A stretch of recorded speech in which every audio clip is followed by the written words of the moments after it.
When did you realize that someone was basically too dumb to breathe? This guy burned down his convenience store for an insurance claim, but he stopped the milk and bread deliveries the day before. I demolished my right foot and a bunch of other stuff in a motorcycle crash, and I had to have the top of my foot removed. Guy I worked with asked me when it would grow back. I explained that the skin and stuff was going to have to be grafted, but the tendons and bones that had been removed were gone forever. He looked me dead in the eye and asked, "Well, why don't they just cut the whole frickin' thing off and let it grow back?" Going through security, and the person says I need to show a different form of ID.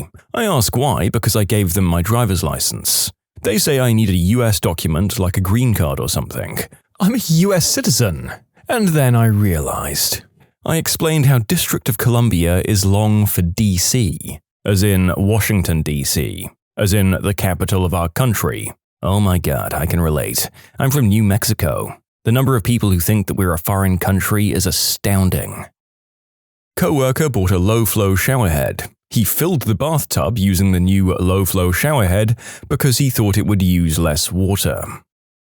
While driving from one big city to another, I stopped in a small town to eat at a fast food chain in Texas. I order my food, get my orange number tent, and sit down to wait for my order. The lady who's bringing out orders has this "I give up" demeanor as she's calling out numbers that guests just aren't claiming. Each time this happens, she speaks to a couple of tables to seemingly figure out who the food is for. Then I hear her call number 55 while holding a tray of food for one person. I was number 54 and noticed I was the only single-party guest at the place. We make eye contact and she heads towards me. She confirms my order with me and says, "Sorry, for some reason the computer prints one number higher." And I immediately ask, "Well then why don't you just call out one number lower than what's printed?" She freezes and I can see the gears turning in her head. I tell her, "Well, thanks," and she goes on her merry way. Well, some people are bad enough at math that they'd rather not do the work of -1, I suppose. No judgment, I can barely count under pressure. I'm an identical twin, and I've been asked all manner of utterly ridiculous questions about it throughout my life. But I think the stupidest was when a girl once asked me, "Do you ever get yourselves mixed up with each other?" And I responded, "Are you asking me if I ever think that I'm my brother?" And she replied, "Yeah." No, I don't. When I was in middle school, I was in art class with a boy named Devon. I told him my sister has the same name as him, and he asked me what her name was. The time I watched someone who'd missed their exit on the highway stop on the shoulder, back up, turn around, and go up to the entrance ramp, I could not frickin' believe it. A couple of fun details about this incident to really highlight its stupidity. The next exit was a few miles up the road. Going to that exit and then turning around might have delayed their drive by 15 minutes tops. There was no traffic ahead, and I watched this person do this as I was coming down that same entrance ramp to get onto the highway. I work for Parks Canada in Yoho National Park. I've been asked the question, seriously, where do you keep the animals at night? Twice in my career. To this day, I still find great joy imagining what they thought was going on each night as we collected every large animal in the parks. I was a co-hostess with a girl in a restaurant, watching ads on a hanging TV for a new movie. At the end it said, "Coming soon to a theater near you." To which she turned to me with wide eyes and genuinely asked, "How do they know where I live?" There are so many more stories about this chick, but this one sums it up the best. She also had to stop walking to drink anything or she'd fall over, and she didn't understand that not all women have to wax their mustaches because not all women have them. She was 20. We were talking about a similar story this weekend. My aunt used to go to the movies when she was younger and write down the names of the previews. I guess she missed the movie name and wrote it down as "Coming Soon." It's been like 20 years and my uncles, her brothers, still ask her if she's seen the movie Coming Soon. It's probably streaming on Pornhub. This was my first experience in retail where I learned what many customers would be like. The seasons were changing, so we put a lot of shirts we had to get rid of in the front and made them 50% off. I was working the register when a woman came up to buy her things. I rang her up and I could see the look on her face like something was wrong. And then the following happened. "Why is this so much?" "Pardon me?" "This should only be $10, not $20. I thought that maybe her item was on sale, so I asked if she could point out the sign because I wasn't aware of it. It was a small store and we didn't have to walk anywhere. So she just pointed, "This sign here." "Okay, this sign says that all shirts are 50% off." "Yes, so why is this full price?" "This is a hat." We asked our classmate to prove she knew the 7 continents. Her list went like this: North America, Europe, China, the Pacific Ocean. I'm not even bullcrapping you. Damn, to think that she missed Mount Everest, the Pacific Ocean, and the Polar Express. It's like they aren't even teaching geography in schools anymore. Sad, really. Watching a man try to open the locked front door of my shop while a bright red closed sign was literally inches from his face. He kept looking at the door like it was just stuck. Summer camp counselor made all of the kids on a school bus keep the windows up on a hot day because they could feel the air conditioning coming from the front of the bus. It was so hot, and I, maybe 10 years old at the time, had to explain to the 40-year-old counselor that the air conditioning they were feeling was the wind coming in through the bus driver's open window. She still didn't believe me. I begged her to ask the bus driver to confirm the bus did not have air conditioning, but she didn't want to bother him while he was driving. It was like a 1-hour bus trip. She finally got hot enough and asked the bus driver if the bus had air conditioning, and he jokingly said, "The bus only has air conditioning when the windows are down and the wheels are turning." She looked back at me and said, "See? I told you the bus had air conditioning," and proceeded to force us to keep the windows up. There was a girl in my high school who forced the teacher to pause a documentary about people living in mud huts in Africa because she was upset that they were showing us fictional movies in a history class. It took everybody else in the room to convince her that people actually live like that in some places. That's wealthy area living for you. I was friends with the guy who believed those fake Apple adverts like, "Apple Wave, microwave your phone for instant battery charge." I was so dumbfounded that he actually fell for it. When I saw him the week after, he had a new phone, and it all clicked for me. When I was younger, I was mad that everyone else had an accent and I didn't. 3 years later, I realized that I did in fact have an accent and that I was on another level of stupid. Back when the Fukushima nuclear power plant disaster happened, we were discussing how the reactor had failed in science class. 5 minutes into the conversation, a girl piped up and said, "I don't see what the big deal is. Why can't we just regrow it?" She thought that a nuclear power plant was a plant. Oh, bless. Well, she's trying, giving solutions rather than just problems. But yes, yet another demonstration of why when someone says, "Why don't you just?" 8 times out of 10, you're about to hear one of the stupidest things you've ever heard. Knew a girl in middle school that didn't understand the concept of perspective. She also thought that north was whichever direction you were facing at the time. How much is $50 worth? This girl was the newest teller that my boss had hired. I will never forget that moment. I had someone ask me, "Is Europe on Earth?" Well, actually, Europa is a moon on Jupiter. A friend didn't have coins for a vending machine, but did have $1. She folded up the dollar and forced it into the coin slot and then just didn't understand why she didn't get her item. For me, I had a concussion and I was getting x-rays taken. They gave me a lead blanket to wrap around my twig and berries. I took it and wrapped it around me like a cape. I couldn't understand what they wanted me to do. Someone in my history class argued that Mussolini was a type of pasta. I was helping a colleague with his graduate thesis film. My job was to animate a solar eclipse, since we couldn't shoot one for real. I animated it using some real-life reference footage to make it look realistic. When I showed him, he asked why the moon was black and had no detail. I asked him if he'd ever seen a solar eclipse, and he replied, "Yes, of course, but I want this one to look surreal since it's the moon in front of the sun. It's not like a normal solar eclipse." At this point, it became clear something was amiss, and after asking a few more clarifying questions, it became clear that he had no idea that the large object passing in front of the sun during a solar eclipse was in fact the moon. I confronted him about it, and he apologized for not being great with astrology. A friend of mine worked in a call center for a credit card company in the disputes department. The number one item that people called to say they never purchased was interest charge. Ugh. I used to work with a girl who was so sweet, but so dumb. We were in a meeting once and somehow someone mentioned baked ham. My manager said, "Ugh, I hate ham. It looks like human flesh." The girl I mentioned was sitting next to me and looked horrified and whispered, "Does ham really come from people?"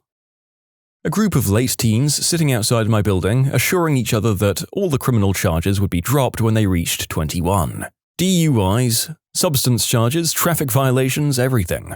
I walked away shaking my head because they were in for a reality check. When I was a kid, I had an old transistor radio. I asked my parents for a newer radio so that I could receive and listen to newer music. Whoops. You can submit your own stories to be featured here on the channel. The story submission link is in the description below. And if you want to listen to some vibey music in the background, check out easymode, also linked below, and subscribe. At the time I was working at a grocery store that had a Coinstar machine. Basically, you could place all of your unwrapped change in it and it would be converted for a small fee that you could use for actual cash. I was walking past and I noticed a woman struggling with the machine. I stopped to help her. Turns out she'd accidentally hit Spanish as a language selection. I quickly explained what she needed to do, figuring she couldn't read Spanish as we were in the US, and this is where her struggles came from. So I run through how it works and I show her where the receipt will print out that she can turn in at a customer service for the cash. She turns and looks at me and says, "But I don't want Spanish money." I then have to explain to her that she'd get paid in US dollars. Rescued a co-worker on the side of the road with a flat tire. Waiting for the tow truck, I pointed out the nail at the top of their tire. They scoffed and looked at me like I was the stupidest person in the world and exclaimed, "That's not the cause. Look, the tire's flat at the bottom." I just walked away and never brought it up again. We were talking about the Irish potato famine in college, and this one girl said, "Oh wow, I thought it was the potato family." As if that wasn't enough, she later asked, "Why were they so eager to get jobs? If I was that hungry, I wouldn't even try to get a job." Man, I wish I was joking. I was once asked how it felt to come to the US as a refugee. I'm from Germany. She then looked rather surprised when I told her that the leader of the Third Reich had been dead for 75 years and that Germany is one of the more liberal countries in the world these days. She full-on thought that I'd fled a Germany that hadn't changed since pre-World War II. I got a concussion a while back. A friend of mine told me not to come close because it might be contagious. And sadly, they weren't kidding. A girl in my school had gotten about 3 concussions within a year, and when she hit her head the 4th time and blacked out for a minute, she refused to go to the doctor because, "The last time they said if I got another concussion it would cause brain damage, so I'm not going to let them give me another one." I had to explain to a woman that apples didn't contain any gluten, meat, or dairy ingredients. How can one think apples contain dairy? Or meat? She thought gluten was found in every major grain and that apples were a grain because they have seeds. I had to explain to a girl why you couldn't grow your hair down in front of your face and just cut out eye holes. Even explaining it to her, she couldn't grasp it and brushed me off as being too smart. I had a coworker who could never figure out what time her 15-minute break was over. We were both bank tellers. Ex-flatmate cancelled the gas and electricity contract because it was too expensive. I wondered why we had no more electricity nor gas. She thought we paid €90 a month to get a hotline 24/7 in case of a problem. I was friends with a couple who only had enough money to pay either the cable bill or the electricity, so they paid the cable. A couple of days later, the power was turned off. And so they sat in the dark, cold but secure in the knowledge that if they had a working TV, it would be showing the cable. I joke, they probably thought that the TV provider would magically keep it powered via the network. My friend is allergic to walnuts. One day he made his sandwich in our college dorm. It had walnuts garnished on top of the bread. I then remember him telling me, "Oh look, there's walnuts on here," and proceeds to eat the entire sandwich. At the time, I didn't know he was allergic or I would have stopped him. I leave to shower, and when I come back, there are 2 paramedics in our dorm taking him out on a stretcher. The following day, I ask what happened, to which he replies something along the lines of, "I accidentally ate some walnuts which I'm allergic to, and by the time I went to get a Benadryl, my throat had started to close, and I couldn't swallow it, so I had to call 911. I was just utterly shocked how he even let this entire situation happen. I really couldn't believe it. He'd known there were walnuts on the bread. He pointed out the walnuts on the bread to me and still ate it. College days, am I right? Once at my old job, a coworker came out the back and I offered him some chocolates somebody had dropped off for us. He thanked me and popped it in his mouth and then chewed it for a bit and cheerfully asked me, "Oh, do you know if there's nuts in this by the way? I'm allergic to them, so I really shouldn't be eating chocolate." And I was like, "What? I've literally never seen a bar of chocolate that didn't contain the 'may have traces of nuts' warning. Why are you eating this?" And he goes, "Ah yeah, good point," and spat it into the bin and then happily wandered back out front like nothing had happened. In high school, I met a boy who asked me for a hygienic cloth because he thought he had a period. Actually, he only sat on a melted popsicle. An old coworker was telling me that there's people out there that think Alaska is an island. I laughed in disbelief, but another coworker overheard and was flabbergasted. What? It's not? But it's always drawn off to the side of Hawaii. Point made. Another time, a guy with a really thick accent walked in. Some girl was like, "Oh wow, I like your accent. Where are you from?" He answered, "Have a guess," and her response, "Have a guess? I've never heard of that place before." And she walked away. She's a really nice person, just slightly oblivious. I teach high school English. I was working with a small 9th grade group and I found out that all 4 of them thought that Alaska was an island. And they weren't kidding. I grabbed a globe to show them and one of them asks, "But how recent is that map?" I laughed really hard, but I discovered once again that it was not a joke. I worked at a meat desk for a summer job and a woman came in and asked if we had any meat without spices or sauces. She then proceeded to tell us that the doctor had said that her dogs got sick because she kept feeding them pizza and they couldn't handle the spices. She then said, "Oh, but they love pizza so much. I feel bad for them. I'm probably still going to feed them pizza." My wife's cousin and her husband, and not baby daddy of her unborn child, fell on a self-induced hard time and needed a place to stay for a bit. We set up a queen-sized air mattress in the living room for them, and for 3 weeks I woke up to go to work, and every morning I saw them sleeping on it sideways with their legs hanging off the edge. Then one day she asked me to buy her a bigger air mattress because this one was hard on their backs. I told her to turn her body, and her response was that then they wouldn't be able to see the TV. Then frickin' turn the air mattress to face the TV. And that's the story of how I became the butthole to the trailer trash side of the family. The bad part is that it's only one of many stories. The husband was a cook at Applebee's, the baby daddy was a cook at Applebee's, and her new husband was, well, another cook at the same frickin' Applebee's. They all worked together. I work retail. Had a customer during the pandemic pull her mask down to cough into the open air and then pull it back up. Really makes you wonder why there are people like this in the world.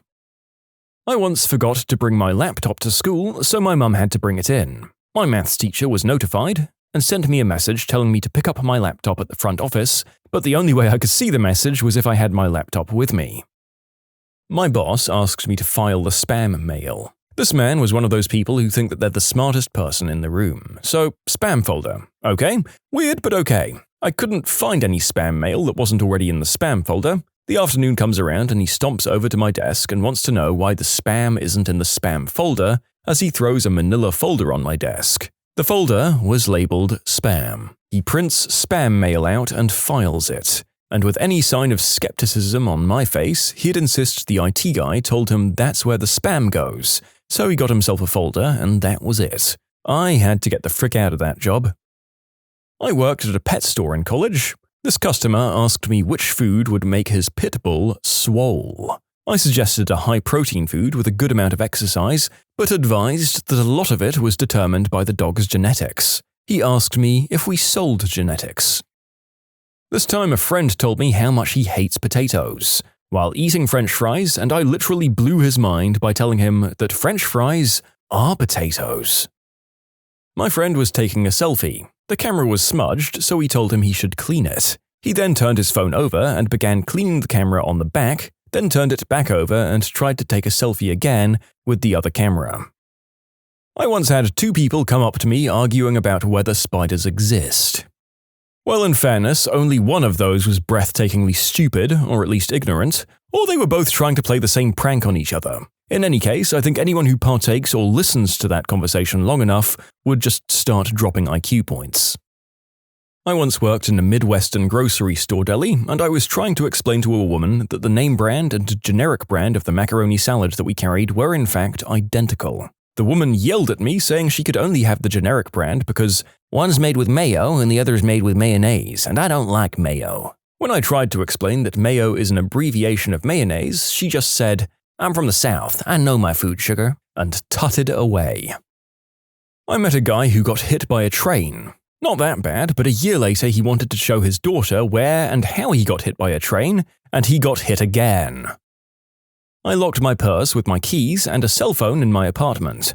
I went to the office to ask maintenance to let me in. The woman at the desk said that she'd call maintenance and asked for a phone number that they could reach me at. I said there wasn't one because my cell phone was locked in my apartment. She insisted that she needed a number. I said I could give her the number, but that I wouldn't be able to answer if they called. She suggested I get my phone out of my apartment so that I could answer when they called. I rolled my eyes at her and said if I could get in my apartment to get my cell phone, I wouldn't need maintenance to let me in. She never did understand me, but maintenance did show up 10 minutes later. Okay, and since a lot of people are asking, you don't need a key to lock the door to the apartment, just to unlock it. On the way out the door, I turned the lock on the back of the doorknob and then pulled the door shut, locking the door. I'd put my keys in my purse because I was also carrying a laptop bag and a few other things. I thought I picked up my purse with my other bags, but I hadn't. Yes, I know, I was stupid for locking myself out.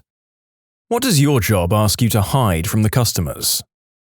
At the hotel I work at, if a guest found a stray bedbug, all staff were instructed to neither confirm nor deny that it was an actual bedbug.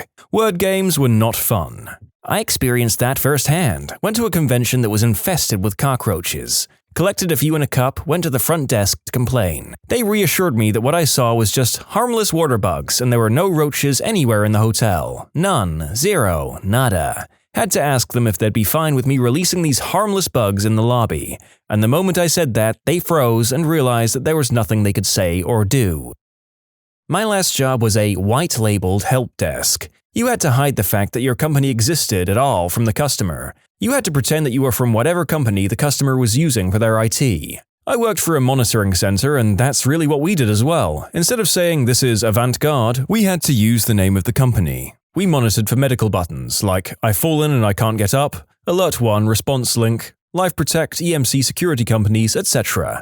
Security systems for homes and businesses, and fire alarms. The thing that made it the most frustrating was when they were doing something wrong on their end and we couldn't just straight up tell them what was wrong. Like they would press their button to hang up, but it just calls us back again, and we have to be like, okay, I'm going to disconnect, you don't have to do anything, while they are screaming that we keep calling them, when it would be so much easier to just say, we can't call you, the only way we can get in contact with you is if you press your button, so stop pressing it unless it's an emergency. That company was awful to work for. As a tattoo artist, oftentimes apprentices at the end of their apprenticeships will start to tattoo paying customers, walk-ins, and for a few tattoo shops the apprenticeships are much shorter than they need to be. So if you're getting tattooed but someone seems to be young or they seem inexperienced, they probably are, and they're probably still in their apprenticeship, but the shop will tell you they're actual artists. Do your research when thinking about getting a tattoo, and don't be afraid to wait months or even years for the right artist for you. It'll save you from a really crappy tattoo. I think this might have happened to me. I went to a shop with a good idea of what I wanted and was prepared to wait to get it. Surprise to me when they said they'd get me in the same day. It looked fine that day and a few months after, but slowly became obvious they didn't go deep enough in some places and had shaky hands on others. Good news is, about 1.5 years after the initial tattoo, I went back to the shop and asked for the artist, who was still working there. He seemed embarrassed and touched it up with no charge. I tipped him good and it looks much better. Still love my tattoo. A year and a half in the trenches is a long time, especially if he's a naturally talented artist and just needed some time to pick up some tattoo-specific art knowledge and muscle memory. I can tell you he was real glad you came in and let him fix it up. MD in pathology. We're the ones who give bottom-line diagnoses and staging for most cancers and many other diseases. In a weird way, the patient isn't our customer, the doctor is. We're telling them what the diagnosis is and what evidence we have to support it. Anything we can say can trigger them to do a whole new treatment plan or a bunch more tests, so we have to be careful not to mention random things that we see unless we want them acting on it. For example, we might think, these megakaryocytes are a little small and I see a few more of them bunched together here, but it's only in a couple of spots. If we bring it up, it might seem more significant than that, and trigger a distracting question about one disease process when we know that's not the actual problem. A big part of the training is learning how to communicate the truth without clouding it with more truth. Unfortunately, this often means that the reports are almost unintelligible to the patients, because they're not the intended audience of the report, really. Put that down to a job I would never want to have responsibility for, either breaking people's hearts or giving them so much information that they don't realize they're in danger is pretty grim. No thank you. The restroom. I work at a small privately owned pet store. It's the most trashy store ever, and the bathroom is a room with a toilet, water heater and buckets. To use it, you have to go through the back room, which is where we keep the rats and stuff. Basically, it's employees only. Well, one lady asked us to use the restroom, we let her, and she stole a turtle that was being soaked in the sink on her way out. We caught her stuffing it in her bra, but she got away. Now if a customer asks if we have a bathroom, I have to say no.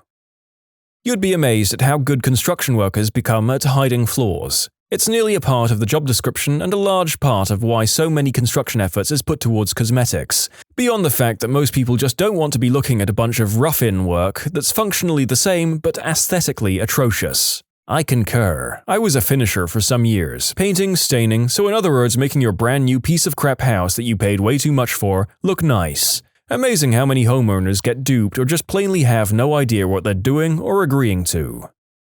I've worked at 2 fast food restaurants in my life. At each one, the only time that food safety protocol was followed or enforced was the day that the health inspector was coming in to grade us. I should also note that both stores received 100% every time the health inspector came.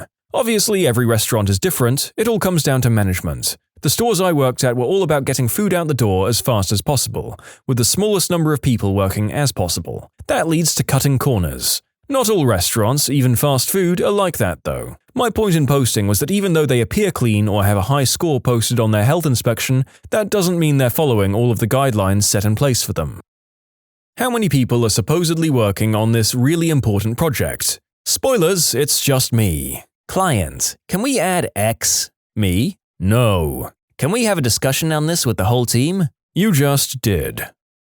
We sell software and we have a page that has instructions on it for setting up Linux servers. But that's basically all we know about the OS and as much as any of us actually care to learn. If asked, the going policy is that our Linux specialist is out this week, but we'll totally refresh what we know by going over the page with you. Meanwhile, most of us Linux users are thinking, crap, they actually mentioned us. It does feel like the general principle of Linux is, if you can't work it out on your own, you don't deserve it.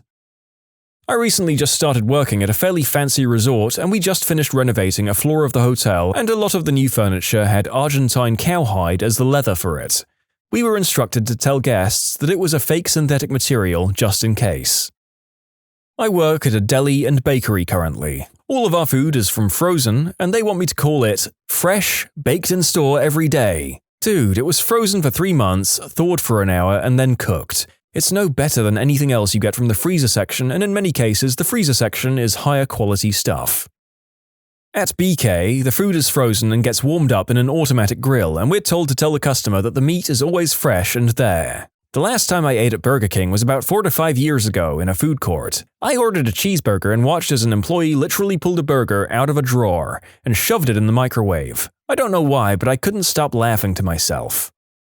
Not now, but back when I worked as an aide at a nursing home, we were forbidden from telling patients that we were short-staffed. We were, and it was the fault of administration because they were trying to save money. But literally the residents would be yelling at us because their shower was late or whatever, and we were supposed to just act like it was because we were lazy. We weren't allowed to tell them it was because I had the entire wing by myself. The administrator was sick of having angry family members calling to complain and decided we should take the brunt of it instead. Have some of the same issues at my job. As a CNA, I'm able to explain to them that we're doing our best, and that I'm sorry for the delay, but on days where we're understaffed by more than 2 people, I tell them. There's no other way to get them to understand. But at my job, it's got the opposite effect. It makes the admin keep us properly staffed for the most part. Best of luck! Being an aide is like no other job out there. I'm a pharmacist for a major chain. We were recently told this from our district manager because we kept getting reviews complaining about longer wait times and that we needed more help. Apparently telling patients that filling their scripts would take longer because I was the only one working that day is a big no-no. Cell phone store. Customers returned perfectly good phones all the time. We were told to sell the boxes as brand new, first-time activations and purposefully leave out the fact that they had in fact already been activated and taken home, within 48 hours. I'd be teed off if I brought a phone full price and it was even slightly used. I let those phones get dusty and would never sell them despite that crappy policy. I used to work at one too and we also did that as well. I think the thing that annoyed me the most was the push to sell the accessories just because it was on a daily basis. I understand the need to sell accessories, but what I didn't understand was the need to sell accessories that do not fit the phones. Like, is it that hard to find accessories that actually fit the phones to their exact model? For example, if you wanted a screen protector, it was either going to fall short around the edges or be too big where we had to cut it so it would fit. It was worse for tempered glass because it was more expensive. I loathed every time I had to sell one. If I didn't, I'd get in trouble and get scolded for not hustling enough. I worked at a small town store, so I knew a good chunk of people and felt terrible selling them. I only sold them whenever managers were present, otherwise I'd just tell customers to order off of Amazon. Screw that place. I love that complete refusal to be a sleazy salesman. Although if someone has got to 2020 without realizing that everything is cheaper online, I feel like you might have just doomed them to a massive online shopping spree when they see the prices there. Our sales prices are just normal prices. Had to stock some pressure washers a few months back. They're $199 each when scanned. The next day I have to put up more, scan them, and they show up as $279 each. Couple of weeks later they're on sale for $199 each. Just to make things clear, they raise the price for a couple of weeks before putting them on sale. They don't just add a sale sticker to it. This isn't with everything that's on sale. Some things are on sale because it's literally just, oh crap, we have too many of these things and nowhere to put them. Or we have a ton of product related to the spring season and now spring is over. Those are actually at a discounted price. There's a guy locally who owns a furniture store and every one of his commercials ends with, "Come to so-and-so furniture where we don't mark it up just to mark it down and call it a sale." I didn't know that was a practice until his commercials started airing. How does that work out for him? Wasn't there a store that also tried to do this and lost lots of money because it turned out that customers love getting lied to? You can submit your own stories to be featured here on the channel. The story submission link is in the description below. And if you want to listen to some vibey music in the background, check out easymode, also linked below, and subscribe. Let's just say our technology doesn't come close to meeting its process guarantees, but we can give a customer a phone book-sized excuse of why it's their fault. I can't tell which of our vendors this is. Any. Literally any. Out of both healthcare facilities I've worked at, they both made a big deal about not expressing how short-handed we are to the patients. Same at mine. I told them anyway because they wouldn't risk firing a great employee when they're already short-staffed. Not in my current job, but when I worked in retail, we had to process waste food off the floor, waste food being fresh items that had been reduced on their use-by date and then wasted or removed from our stock level because the company didn't want customers to see how much food was wasted. It was a lot. We could process damaged items on floor or items that had been taken out of the fridges and dumped elsewhere by customers, but not out-of-date or end-of-life products. We did trial giving our waste food to local homeless shelters, but head office stopped it because it wasn't viable, which I took to mean there wasn't any money in it for the head office. So I pushed them and they said that they were worried there might be lawsuits against the company for giving out-of-date food to people. We could accidentally poison someone, etc. I'm talking trolleys of food. Liquids were poured away and written off, food was placed in bin bags and thrown in huge bins around the back of the store that were locked to stop people digging through them. Some of my colleagues would pour bleach or industrial-strength floor cleaner over it too. I had a problem with wasting so much food and thought the excuses head office gave for not allowing us to donate was rubbish. It was all about bottom line for them. The company itself makes a lot of noise about how environmentally friendly and green they are and how much work they do for charity, when behind the scenes it wasn't like that at all. They had a really crappy attitude towards their staff in general too. I was glad to get out of there. Food retail is the worst retail sector to work in. Their reason for not donating is BS, at least in the US. There are laws to prevent companies from being sued over donated food. I'm a cashier and everyone needs to keep the override card over a mysterious button that is next to a till at customer service. It's attached to a big red light and has a wire connecting it to the phone. Nobody knows what it does and we don't want to find out. That sounds an awful lot like the 911 button that summons the police in case of robbery that many restaurants have. Restaurant employee here. Staff is almost always sick because we get in huge trouble if we take a sick day. Not uncommon to have servers or food expediters throwing up while at work. Strep throat, colds, other contagious diseases, illnesses are always going to show up around the workplace. Mice. We have mice. All my past food service jobs have had mice. Assume any restaurant you eat at has a mouse problem. Yep, I have pneumonia and was in the hospital for nearly a week. My store manager kept texting asking if I could come in every day. It's like, yeah, I can't breathe, so go F off. They don't care what you have and will try to make you work even if it's contagious. I get running a business because that's what I was doing for nearly 9 years, but some things these inexperienced managers do is ridiculous. Also, were the mice cooking the food using human marionettes? Well, my job has us hide the sous vide circulator from the health inspector. What? Why would the health inspector care that you guys are using a circulator? Unless it's filthy, then just clean it. If anything, sous vide is a cleaner way of cooking, because all the good food is cooked in a bag. Because in North Carolina you have to do what's called a variance to be able to do that. It's so that the health inspectors can make sure you're doing it safely. My workplace does not have the proper variance, therefore they'd get heavily dinged on the inspection. I work at a package store, liquor store for all you non-New Englanders, with a pretty big wine cellar. It's pretty cool, but we can't go down there alone because it's absolutely chock full of snakes. They're only garter snakes, and the reason they've let it continue like this is because they're keeping the mice population at bay. We have a buddy system rule because our managers are terrified someone's going to get bit one day, but for the most part they leave us alone. You guys need to get some super high boots. Yeah, those can fit way more snakes in them.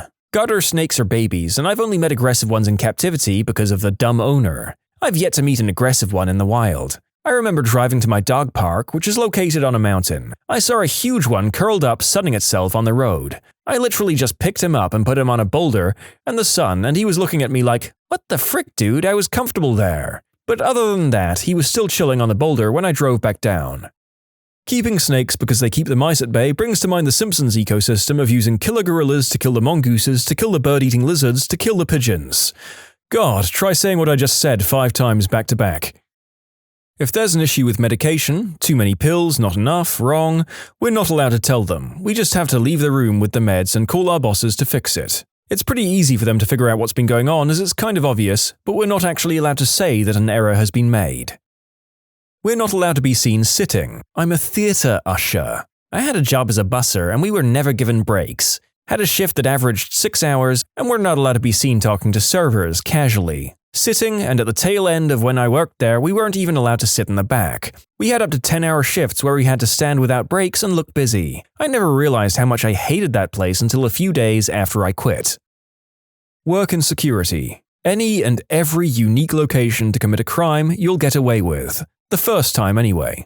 We don't get the funds to have real cameras over the entire mall, so we move them to blind spots where we suspect based on following other footage of the crime being committed. Then we wait for your stupid butt to go, "Wow, that was easy and nothing happened," and go for round 2. I've talked with peers in Target, Walmart, almost all over the place, and this is a constant. While there are certain high-risk zones that always have functional cameras aimed at them, if you wander off to an odd corner, odds that you'll get away with it time 1 are really good, provided you dodge the employees at the time too. Oh, and along the same vein, park your stupid frickin' car at a different parking lot if you're robbing. This is how we get you, your license plate. You don't even need a mask or a hoodie, odds are we'll never figure out who you are if you just straight up walk out with crap and off the property. I had a job which claimed all their dressings were homemade, so we had to go back to fill the couple that were not. Also, they would say that none of the desserts were frozen by keeping the freezer for the desserts, and everything else above the standard temperature for a commercial freezer.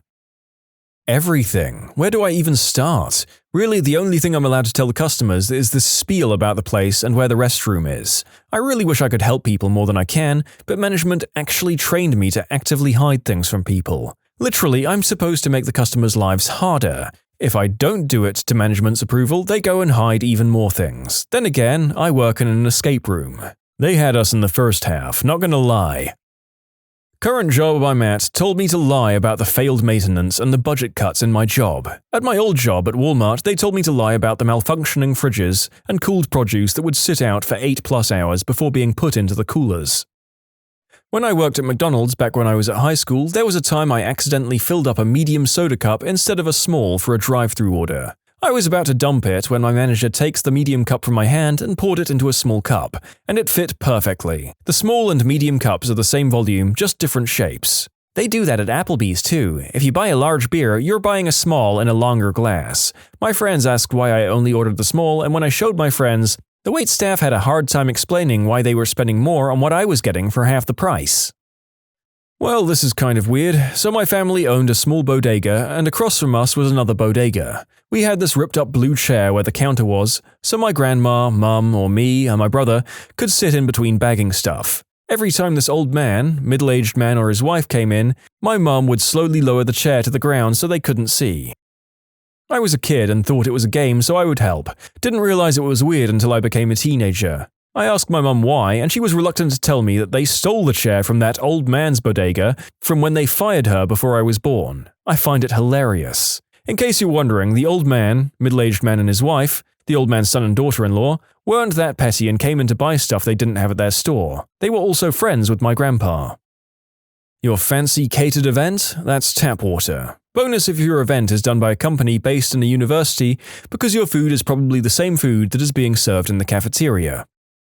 I work with artists and bands. On the last tour, I couldn't tell fans that the artist just didn't want to meet people at the bus, or if she was or wasn't on the bus. She had a paid-for meet and greet, so if they really wanted to meet her, they should have paid for it rather than wait outside near our home on the road. I think that's reasonable. Whether her meet and greets are paid or not, a lot of venues now have security screening, and that might prevent or discourage anyone with Selena, Dimebag, Daryl, Christina Grimmie, John Lennon type ideas. It's just good sense to meet fans in the most controlled environment available.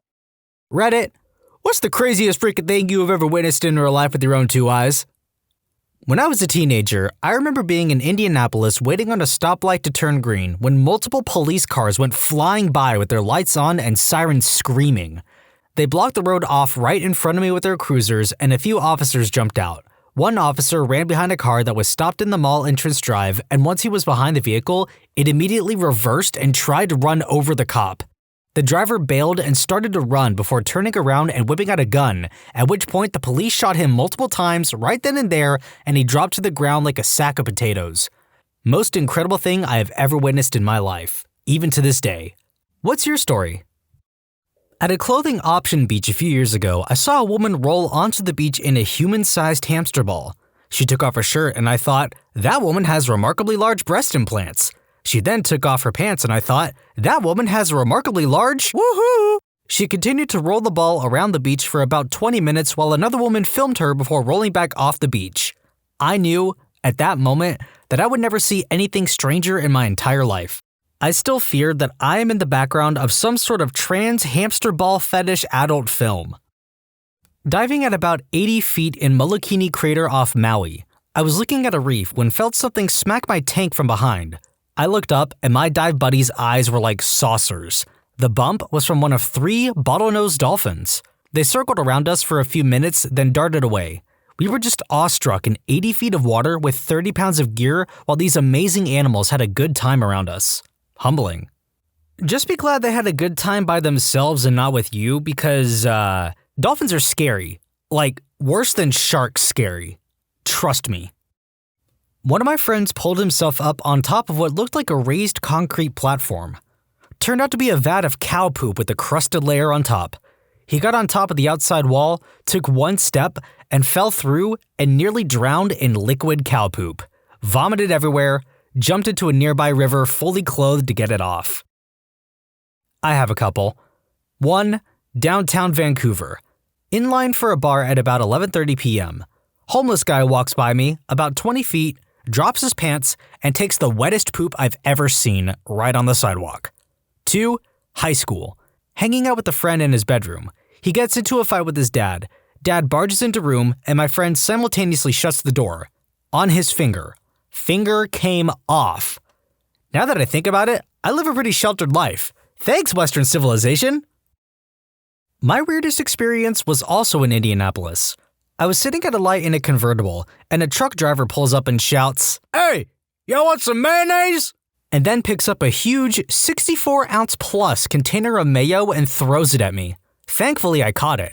Could have gone horribly awry, though. Still to this day, I don't know why this happened.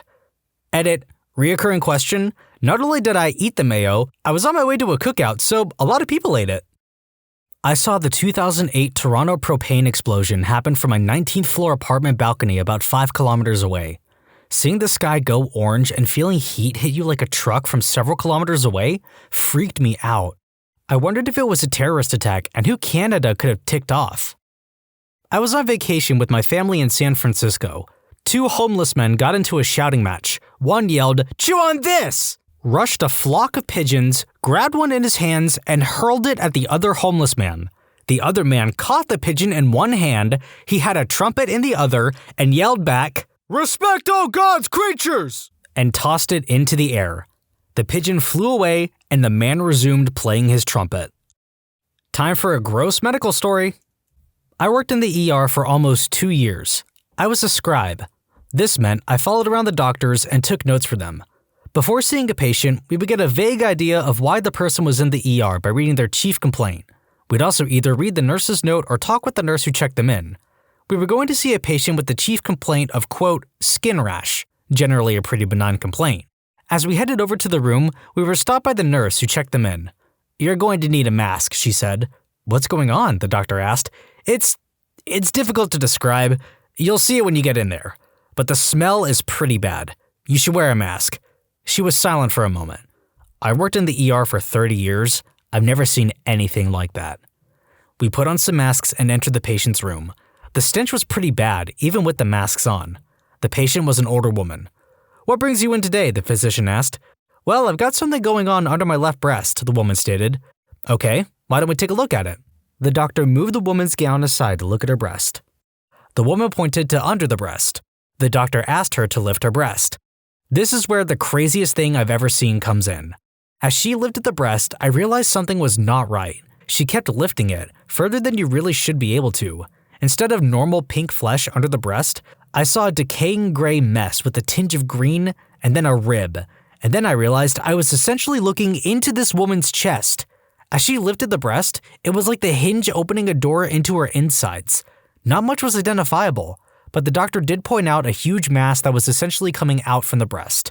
The doctor explained to me after we left the room that this woman had extremely late-stage breast cancer. The cancer had become so large it had started invading the chest wall, breaking down skin, muscle, anything that came in the way. That was why her skin had broken down under the breast. She also most likely had local fungal and bacterial infections in the decaying tissue, which was where most of the smell came from. Ugh, it was the craziest thing I've ever seen. Apparently, the woman was not a huge fan of doctors and just avoided coming in for about a year. She hid it from her family. I just cannot imagine living with that. And that's my story. Driving through Cleveland, I saw a naked, fat, homeless man rolling around on the sidewalk as some super skinny woman with just pants and a do-rag, no shirt or bra, was screaming at him and kicking him as he rolled down the street. Na na na na na na na na na katamari damashi. I was in New York City for a meeting with a coworker in June of this past year. Since it was an amazing day out, we decided to have our meeting out in one of the local parks since it was an informal meeting and both of us wanted to enjoy the weather. After spending the morning going through our business, we both decided on lunch. Before we left, I needed to find a restroom. There was a public restroom in this park. It was well maintained and clean, but really busy. Since all the urinals were taken up, I stepped into a stall and did my business. As I am leaving the stall, I am careful to not swing the door open quickly since there were quite a few people in the restroom. Since I am stepping out slowly, I happen to notice a guy walk in wearing an apron for one of the local coffee places nearby. He walks up to a single urinal, not a trough, a single urinal that is already occupied by someone, squeezes in next to the guy, and ends up peeing on the other guy's hands. It happened so quickly that the original urinator had no idea what was happening. He backed away from the urinal, staring at his hands, screaming, "What the frick? What the frick?" The guy with the coffee apron never stopped peeing, and just said over and over, "Sorry, man." The guy who got peed on threw a punch in the crowded bathroom, and the coffee apron guy still never stopped peeing. I decided I did not want to be in that bathroom any longer and quickly snuck out. TLDR, you are never supposed to share a single urinal with another dude. Legend says that he's still peeing to this day. Man, I gotta say that the weirdest thing that I've ever seen in my life has to be somebody who isn't subscribed to Am I the Genius and Am I the Jerk, linked in the description below. Leave a like if you enjoyed the video, and thanks for watching. I've seen a lot of weird things in my current job. This morning, a guy walked in with a snake around his neck explaining that people called him, quote, Rhinestone Terry, because his woohoo had bumps on it when he got erect. There was an Asian guy that fixed cars behind our shop. He only worked on other Asians' cars in our area. On our DVR, we had tons of videos of his customers peeing or taking a dump in the parking lot. Also had video of his wife scooping dog poop on our back door. I genuinely don't know what it is with all the poop in this episode, I'm sorry. One time there was a transvestite that came in here and walked straight to the front corner of our store. He dropped his pants and started jerking off while looking at us. My boss got a piece of conduit and poked him until he left. We used to fly a big balloon, kind of like what you see at car dealerships. It was an attempt to get attention and increase business. One day I was outside and had just finished filling up the balloon. I tied it off and was starting to walk back inside when a woman asked me, "How did you get that balloon up there? Helicopter? There used to be an emergency vet next door. They were only open at night when the other vets were closed. A woman showed up in the middle of the day and shoved a truck bed full of animal organs out on their front door. Her reason was that they might need the quote, parts. I saw two homeless guys get into a fight about 8 years ago when I first started this job. One of them pushed the other one out in front of a car passing by and killed him. He threw up his arms and screamed, "There can only be one!" My friend told me it wasn't a Highlander fight because it wasn't in a warehouse. Over the years, I've seen a lot of people crap themselves in my store. Just last week, an old man needed to use the bathroom. Before he got to the bathroom, he pulled his pants off in the store in front of people. I had to carry a computer out to this fat woman's car. When we got to the car, I put the machine in the back seat next to a kid that was eating Wendy's chili. She started crying and said that she had crapped herself. She then looked at her child and said, "It's in my coochie." He then threw up all over the back seat. I watched a guy stand about 200 feet away from our front door on the sidewalk and talk to no one. He then came in with a gun and wanted to know why we wouldn't show him any respect by talking back to him. I had a customer off themselves in a parking lot because he couldn't play World of Warcraft on a 15-year-old laptop. This was after he threw the laptop at me and I chased him out with a hammer. I saw a guy lay on his back and pee into the air while waiting for his ride across the street in a parking lot. I could go on forever with these. Take a hike to Big Bill Hells, home of challenge peeing. My mom took me to get my hair cut at a salon when I was a 13-year-old boy. I usually get my hair cut at the barber, but we didn't have the time. So, this petite gay guy is talking nice and cutting my hair. Next to me is this 14-year-old chick looking kinda cute. She has two huge gay guys cutting her hair. I'm 6'2" and 240 pounds, and I was about that size when I was 13. These two guys were lisping and snipping at her long blonde hair with their tight black shirts and huge arms. 10 minutes into her haircut, the guys cutting her hair start barking at each other that the other was cutting her hair wrong. These two huge gay guys start throwing fists and connecting with on each other's face. One stabs the other with a scissor in the arm. Blood is everywhere. The petite gay guy cutting my hair gets between me and the brawl, gets some blood on him, and gets hit in the face. The fight gets broken up, the one guy goes to the hospital, and my haircut was free of charge. That was way more exciting than the barber. I used to do security and landed a gig at the Teen Choice Awards. I landed the very best position that night, guarding some high-powered confetti blowers right next to the stage. I was underneath the section of the stage that rose up and the announcer stood. I saw every star from just a few feet away from them. Some older dude sitting near me kept turning around and later told me most of the girls here aren't wearing panties. I wasn't wearing my glasses, so it was pointless for me to stare out into the crowd. I hear them announce Megan Fox coming up to present the next award and look upwards as she walks into position. She wasn't wearing panties. I've seen numerous accidents, knife fights, you name it, but Mother Nature kicked all their butts this year. We were down in Baja at a beach called Los Cerritos. I was in knee-deep water with my daughter when someone yelled, "Whale!" Usually this means someone spotted a spout or something, so I'm thinking, no big deal. Well, a second or two, someone else yelled, so I looked up and there they were. A huge gathering of humpback whales, breaching, dancing, tail wagging. I've seen this before, but never in these numbers. Then, instead of watching the show slowly swim away, they stayed. Those whales stayed in that same spot playing for well over 20 minutes. It was the most incredible thing I've ever witnessed, and I've been around. A few years ago, I was in Boston visiting some friends and went outside to smoke a cigarette. I'm standing on the sidewalk enjoying the autumn chill, and two cars screeched to a halt in front of me. Neither moved for a minute, and so I didn't think anything of it. Just odd. Then, from seemingly out of nowhere, two cops come running at the cars with their guns drawn. The cops were screaming, "Mother effer, let me see your hands, don't move!" All kinds of deliciously profane things to shout in the middle of the day in the middle of a city. They slapped the hood of the first car and yelled at the driver to take off and then stood on opposite sides of the rear car, their guns aimed through the windows and still screaming. A few moments later, about 10 cop cars pull up, lights and sirens, and cops start piling out with their guns drawn, a couple with shotguns that they racked and then leveled at the car. I was about 20 feet away, but none of them even seemed to notice. I wasn't told to back away or anything. As this is happening, a small crowd began to gather. So, since I'm on the passenger side, I couldn't see the driver. The cops open the door on my side and pull out the passenger. He was a normal-looking guy, white guy in t-shirt and jeans, and they lay him down on the road, cuff him, and take him off to the squad car. So far, pretty interesting. Then they take the driver out and lay him on the ground, but since he's on the other side of the car, I still can't see him. Cops then start pulling things out of the car and putting them on the hood. Bottles of pills, a backpack, and then a gun. This is getting more interesting. Then, as we are all standing in rapt attention, this huge cop, black, probably 6'5" and about 300 pounds, reaches down to pick up the driver. He does so with one hand, and we all stand in amazement as we realize the driver is a midget and is dangling from the hands of this gigantic cop. The midget is screaming at the top of his lungs, "Screw you, cops! Blah, blah, blah!" And the cop pretty much carries him one-handed to his squad car and throws him in the back. When the cruiser takes off, there was a moment of silence, and then everyone, probably 30 bystanders, a dozen cops, everyone, starts laughing hysterically at the same time.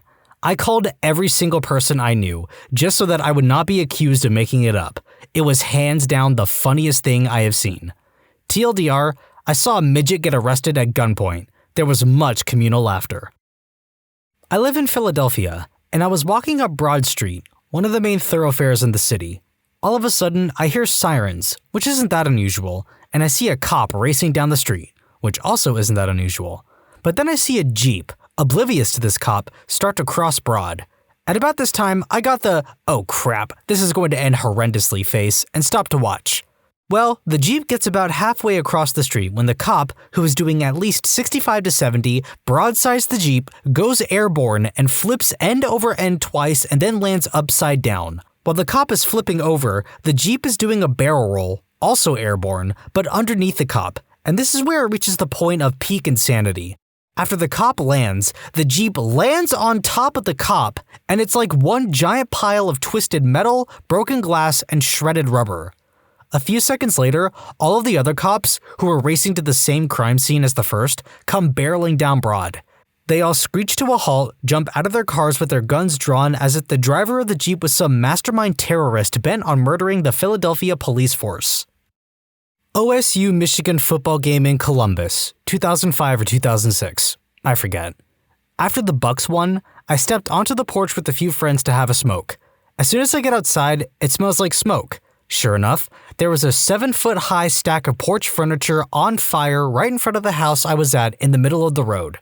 The fire really begins to grow as dozens of people are continuing to toss more and more couches and chairs onto this inferno. Now, keep in mind, all of this takes place in a little under 1 minute. Out of nowhere, a city snowplow comes flying out of the alleyway and crushes the whole pile down to nothing and scatters it all over the road and alley. Cheers erupt from all the neighboring houses at the scene, loving the hysteria that is going on around them. All of a sudden, a huge beam of light shines down right under the street, followed by another as 2 police helicopters swoop across the area. Then, almost immediately after all of this crap is going down, a wall of police on horseback arrive. I mean, these guys own the street sidewalk to sidewalk, batons in hand, just swatting at anyone stupid enough to get in their way. They marched right down the street and dispersed the area in less than 1 minute. No one was injured. Best thing I've ever seen. One time, I was in this pretty important business meeting. There was a town involved, regarding company acquisitions for an organization which I was led to believe I had no ownership in. After investigating some fraudulence on the part of my, quote, business partners, I determined I had actually still owned 50% of the company. Having known this, as the purchasing entity had no knowledge, I sold him 500,000 units of my product before the deal went through and then refused to sell him the company, saving my town and my dad's company. That's not even the crazy part. After I revealed that a married couple in the meeting had committed fraud, the husband ran out into the testing floor, it was an auto brakes factory, and tried to escape. But while telling us to screw ourselves, he tripped and fell onto an active brake test car and accidentally flipped the switch to activate it. Needless to say, we were all pretty worried about the poor guy, but fortunately, the brakes actually worked. But the guy went flying into a chair which was being tested for durability impact. One of these giant punching bag-like weights landed directly on his balls, ensuring he would never be able to reproduce again. That's still not even the crazy part.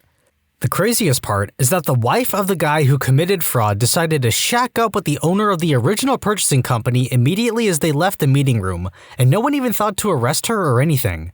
This is after she committed multiple accounts of fraud, maybe even attempted murder and polygamy. All of this happened right in front of news cameras and police officers, but she was, quote, like a 10, so I guess it was okay. For those not getting it, IMDb Tommy Boy.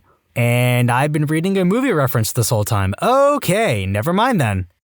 You know how sometimes when you can see/hear someone committing an act of douchebaggery, your immediate reaction is wishing they get exactly what's coming to them? Well, one night I was sitting on a bench outside a train station, and I can hear this guy driving like a real jerkwad. I can't see him yet, but I can tell from the sounds that he's doing burnouts and donuts and the like on the public street next to the building. I say to myself, I hope that jerkwad wrecks his car. And as soon as I get out the word car, I look up and see him come screaming around the side of the building and slam his car head-on into a telephone pole. It wasn't particularly crazy by conventional standards, but the timing of it was just insane. What fact were you taught in high school that you later learned was completely untrue? All of the chemistry, about 3 times. Electrons are little balls that circle around the nucleus. Just kidding, electrons move in these little clouds around a nucleus. Just kidding, electrons move in these different hybrid clouds. Just kidding, electrons are clouds. Just kidding, F you. Also, light only moves in straight lines except when it doesn't. Our gym teacher told us your body temperature increases by 40 degrees when you run. When we pointed out you go to the hospital with a fever of 103, she told us it was different and to stop acting smug. That's why she teaches gym. Maybe she confused temperature and heart rate? The sun is half star, half planet. I had a middle school teacher who told us that Buddhists have to pray to Buddha 3 times a day. Took me until high school before I realized he was probably thinking about Judaism. You can't take a bigger number away from a smaller number. Oh my god, yes. I remembered when we learned about negative numbers. I was so gosh darn teed off and upset. Nowadays, I tutor young kids, and when this question comes up, I will take the time to try and explain it in a very simple way that won't cloud or confuse them. One time, though, a kid got excited about what he learned and showed it to a friend and came back to me next week and said his teacher said I was wrong and that it's impossible to subtract big numbers from a small one. Come on. I can understand a teacher not wanting to confuse kids with negative numbers when they're just learning subtraction, but to straight up lie and say that it's impossible to do it is abhorrent. What's wrong with saying, yes, you can do that, and you'll learn that another time, but right now we're only going to subtract small numbers from bigger numbers? And if a kid actually learns how to do it, that teacher should encourage them. Thanks for being awesome and teaching the kids the right thing. I remember this being introduced quite early in my education, but it is entirely possible that that's just a different country's education system. Also, basic negatives are a very important concept when it comes to personal finances, stating the obvious for those who haven't considered it.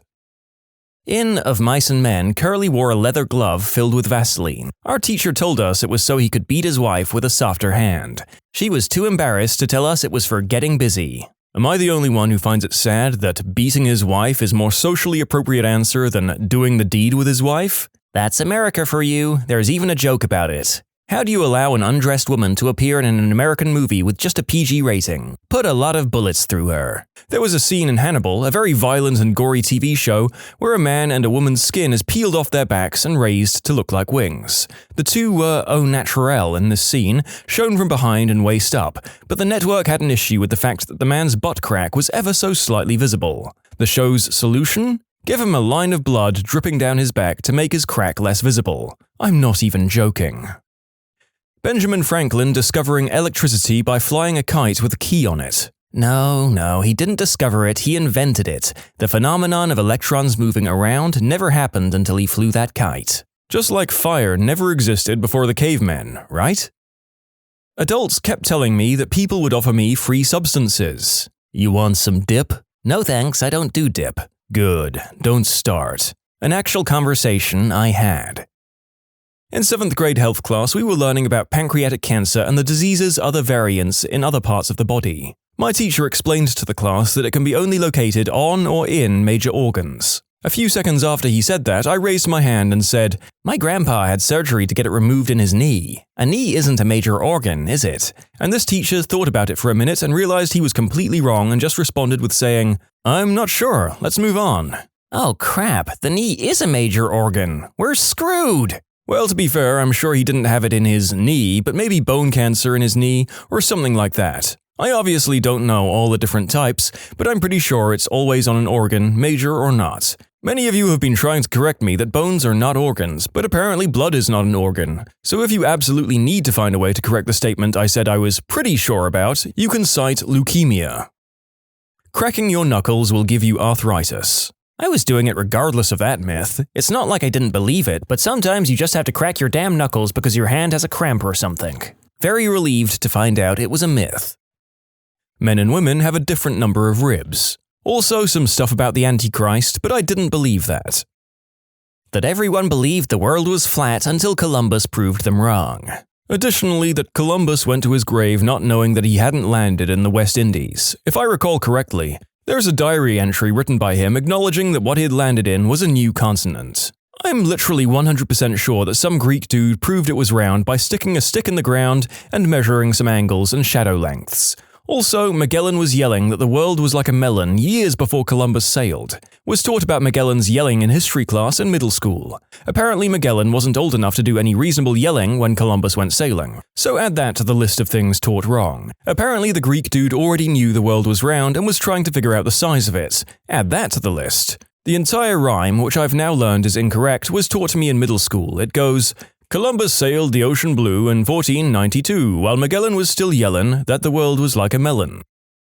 Everything about chemistry. In grade 9, we were introduced to chemistry. Then in the later grades, they were like, everything you were taught was essentially wrong. We did it to simplify things. Here's how it actually is. Then in university, they go, lol, everything you were taught in high school was wrong. It's actually like this. Looking back, I wasn't bad at chemistry, I always did well, but because of this constant flip-flopping, I'm still confused about some of the basics, for example, acids. I remember taking the AP Chem exam, and my sister was in college studying biochem, and I heard her say to her friend, Gen Chem is a lie. After that, I started searching for clues. I finally got it when, after the unit on ideal gases, I asked why they're called ideal gases, and realized everything we just learned basically didn't apply to real life. But only a very small percentage of things, or they'd always say, there's an exception to this rule, and then it turned out mostly everything was the exception to the rule. I was so irritated. Actually, the ideal gas law is a pretty good approximation of the real thing in most cases.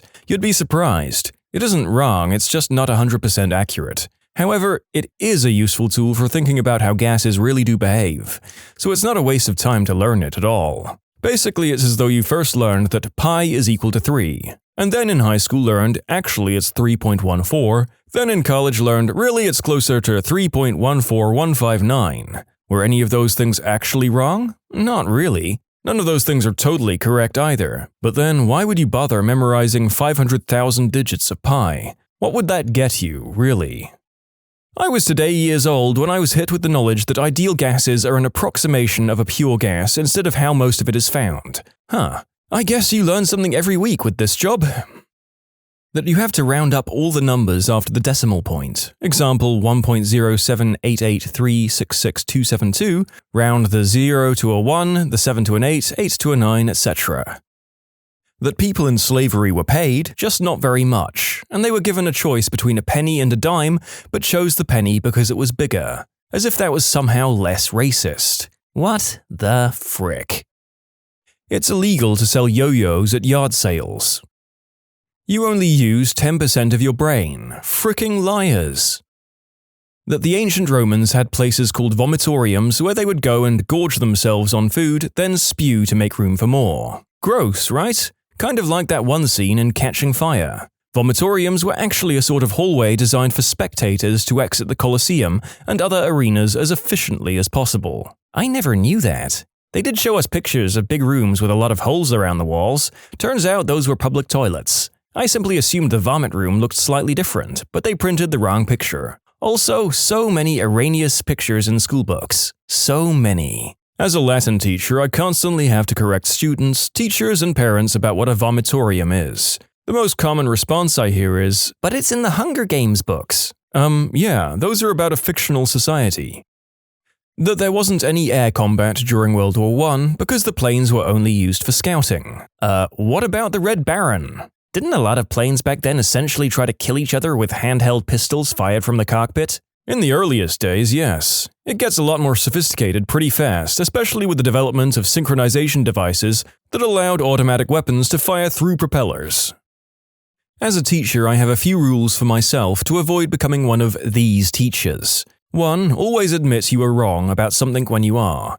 It's important for kids to know you're fallible, like everyone else on the planet, and that it's okay to be wrong about stuff every once in a while. 2. Use discussion paired with internet searches to try and find what the correct answer actually is. I teach 2nd grade, so we don't exactly have to go to Google Scholar, but we definitely go over the importance of checking over multiple sources and not believing everything we read on the internet. 3. Teach kids that it's okay not to know something or have a misconception about something.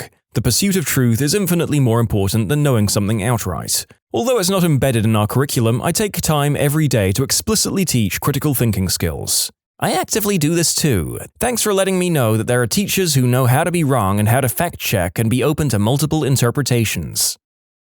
You can submit your own stories to be featured here on the channel. The story submission link is in the description below. And if you want to listen to some vibey music in the background, check out easymode, also linked below, and subscribe. George Washington cut down a cherry tree. Also not exactly untrue, but I have no idea why we need to practice recorders. I think recorders are probably the simplest, cheapest wind instrument, and teaching music is healthy, exercising a kid's brain in a different artistic way. Usually this is taught in the 4th or 5th grade, so by middle school they can choose a complicated, specialized instrument and join band or orchestra. That I wouldn't be paid to stare out the window all day. I'm a pilot. My 7th grade health teacher, black people can't swim. Their bones are much denser than ours. I've seen black kids jump into the pool. They just sink like rocks. Imagine my surprise when moving away from Union, Indiana. Oh my God, when was this, if you don't mind me asking? My health teacher in the 7th grade told us all Native Americans have high cheekbones. If someone has high cheekbones, they're native, like Michael Jackson. Where in the frick are these 7th grade teachers being educated? Is anyone else a bit nervous there's a Klan university that we don't know about? Blood is blue when it's inside your body. When I was in 6th grade, the smartest kid in the class told us this. The kid was legit smart in math and was many years ahead of us. I disagreed. Everyone else agreed with the smart guy, even the teacher. I asked how come when doctors draw blood, it's red. He said because there's oxygen in the needle and that it turns the blood red. Fair enough. I then asked how would anyone know it was blue. He said something about vacuums. At that point, the class lost focus. I lost, he won. He is wrong though, and I'm vindicated. While silly Americans spent millions building a zero-gravity pen that could write in space, the Russians used pencils. Actually, NASA programs previously used pencils, but because of the substantial dangers that broken pencil tips and graphite dust posed to electronics in zero gravity, the flammable nature of wood present in pencils, and the inadequate quality documentation produced by non-permanent or smeared record keeping, a better solution was needed. Russian cosmonauts used pencils and grease pencils on plastic slates until also adopting a space pen in 1969, with a purchase of 100 units for use on all future missions. NASA never approached Paul Fisher, the inventor, to develop a pen, nor did Fisher receive any government funding for the pen's development. Fisher invented it independently and then, in 1965, asked NASA to try it. After extensive testing, NASA decided to use the pens in future Apollo missions. I was always fed this one, with varying degrees of smugness about how stupid Americans were, by my science teachers no less. Turns out the Americans were making a calculated decision to not get graphite in their instruments. That there were different sections of the tongue for salty, sweet, sour, and bitter taste buds. I remember testing this myself once. I took some piece of candy and stuck it on a sweet zone, then on some other zone and thought it tasted exactly the same. Even as a kid, I wasn't sure about the legitimacy of this claim. We did this during Girl Scouts. Everyone was like, wow, it works. And I'm sitting there like, sure. This was a very popular science experiment in schools and youth groups. Probably repeated millions of times and demonstrated the conclusion even though it was absolutely bogus and in fact completely untrue. It should be a warning about the power of assumptions and a reminder of the effort required by scientists who actually do meaningful experiments and get valid results. It isn't easy. Because teachers convinced us that you couldn't begin a sentence with because, I believed it to be true. And they told you not to start a sentence with a conjunction, and that hell would make a special room for you should you decide a proposition would be a good word to end on. Ending a sentence with a proposition is something up with which I will not put. Winston Churchill. Back in 7th grade life class, my female teacher and mother of 3 told us that girls cannot have a climax. Looking back, I honestly feel bad for the woman. How can you go through life and have 3 children of your own without ever knowing that you could have a climax?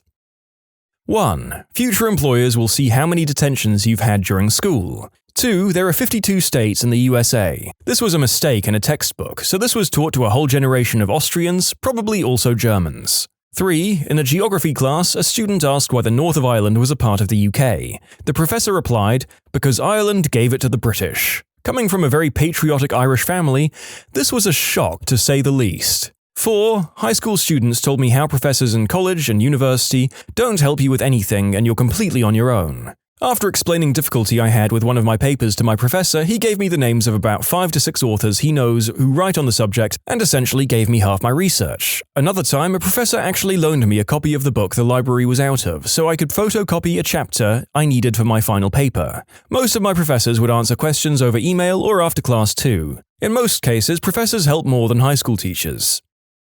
I knew it at the time, but my science teacher in the 8th grade taught that the Big Bang Theory was the idea that the moon was formed by a collision between Earth and a Mars-sized asteroid. I told her this was not the case, and her excuse was that it was simplified so that everyone could understand it better. To be clear, I know that that is how the moon was formed, but the teacher was trying to say this was the Big Bang, like the beginning of the universe, even wording it as such. Yes, the Moon and the modern Earth were formed by a massive impact between proto-Earth and another object called Theia. This is, however, not the Big Bang Theory and was not the beginning of the universe. First year in college, the year was 2000. My intro to Comp Sci professor looked at me with 2 heads when I asked him if the exams were open book. His response, after the shocked pause, was something along the lines of, "Do you think you'll have access to the book when you go into the real world?" It was my time to mirror his look of shock as I'd completed my 2nd year of co-op employment through my trade school where I was employed as a DB admin and web developer and had not only books to reference but also w3school.com bookmarked in Internet Explorer 6. In kindergarten, the teacher's aide told us that north is always forward no matter what direction you're facing. During recess, I figured out which way north really was and told her. Her response was, "Only if you're facing that way." I think she thought that we were unable to understand north, south, east, west, and she got really mad at me when I proved her wrong. Until she was eventually fired a few years later, she tried to punish me with anything possible. For example, when I talked during lunch, she moved me to a different table. Some motherfrickers are always trying to ice skate uphill. Trolling before the age of the internet. Also, when you see the moon, that's actually the sun after the Lightmaster General has turned down the dimmer for the day. Tell all your parents about our recent budget cuts. That the Vietnam War was a tie. And that's putting it pretty generously. In fairness, the Viet Cong haven't reached DC yet. To be fair, there's a substantial number of people both in the States and abroad who either just don't know who won that war, or who outright think that the US won it. It doesn't help that most Vietnam War movies tend to end in one battle that the US comes out on top of. Was taught in middle school that the US has never been invaded outside of Pearl Harbor. War of 1812, Britain used troops from Canada to enter the US. We surrendered Detroit. Later on, British troops burned down the White House. Remember the famous painting of George Washington? It was rescued from the fire from Dolly Madsen. World War II, Aleutian Islands. A small Japanese force occupied the islands of Attu and Kiska, but the remoteness of the islands and the difficulties of the weather and terrain meant that it took nearly a year for a far larger US and Canadian force to eject them. There were also reports of German World War II U-boats off the East Coast and Japanese balloon bombs in Washington state. I was in my early 20s when I started learning on my own about history. Went to private Christian school. The one I always got was, when you're out of college and in the real world, you need to be firm with your faith. People will challenge you left and right. Professors might try to debate you and break you down, and other people will be bombarding your faith everywhere you go. Thanks for the scare tactics, but the most conflict I've had was with a classmate, and it went, "Oh, you're Christian? I was raised Catholic, but I'm an atheist now. What did you get for number 7? Instructor at a state school here. If anything, most of us are terrified to even touch on the topic of religion in class, for fear of bringing up a debate where nobody is going to budge. If we come out as religious, we're prejudiced. If we don't, we're queer, liberal, atheist, hippie feminists who would love nothing better than to rip your faith to shreds in front of you. It's a lose-lose, man. I just pretend like it doesn't exist, and I teach in the humanities. You're telling me teachers don't like to bring up complicated discussions that inevitably lead to everybody getting really angry, tons of drama, and waste a lot of time? Weird. I discovered in college that the more know-it-all you were about your beliefs on religious subjects, the more pushback you got from everybody else. You can be religious like Mr. Rogers was religious, and nobody will want to argue with you. You can be religious like Fred Phelps was religious, and people will get in your face all the time. That you don't have any rights in school. Like at all. No freedom of speech, no freedom of expression, nothing. This was in public school in the early 2000s. I mean, your rights are limited though. I remember being in a grade 10 science class and learning that everything I learned in grade 9 science was a lie. From what I understand, sciences are just one of a long chain of, okay, it's not like that, it's actually more like this.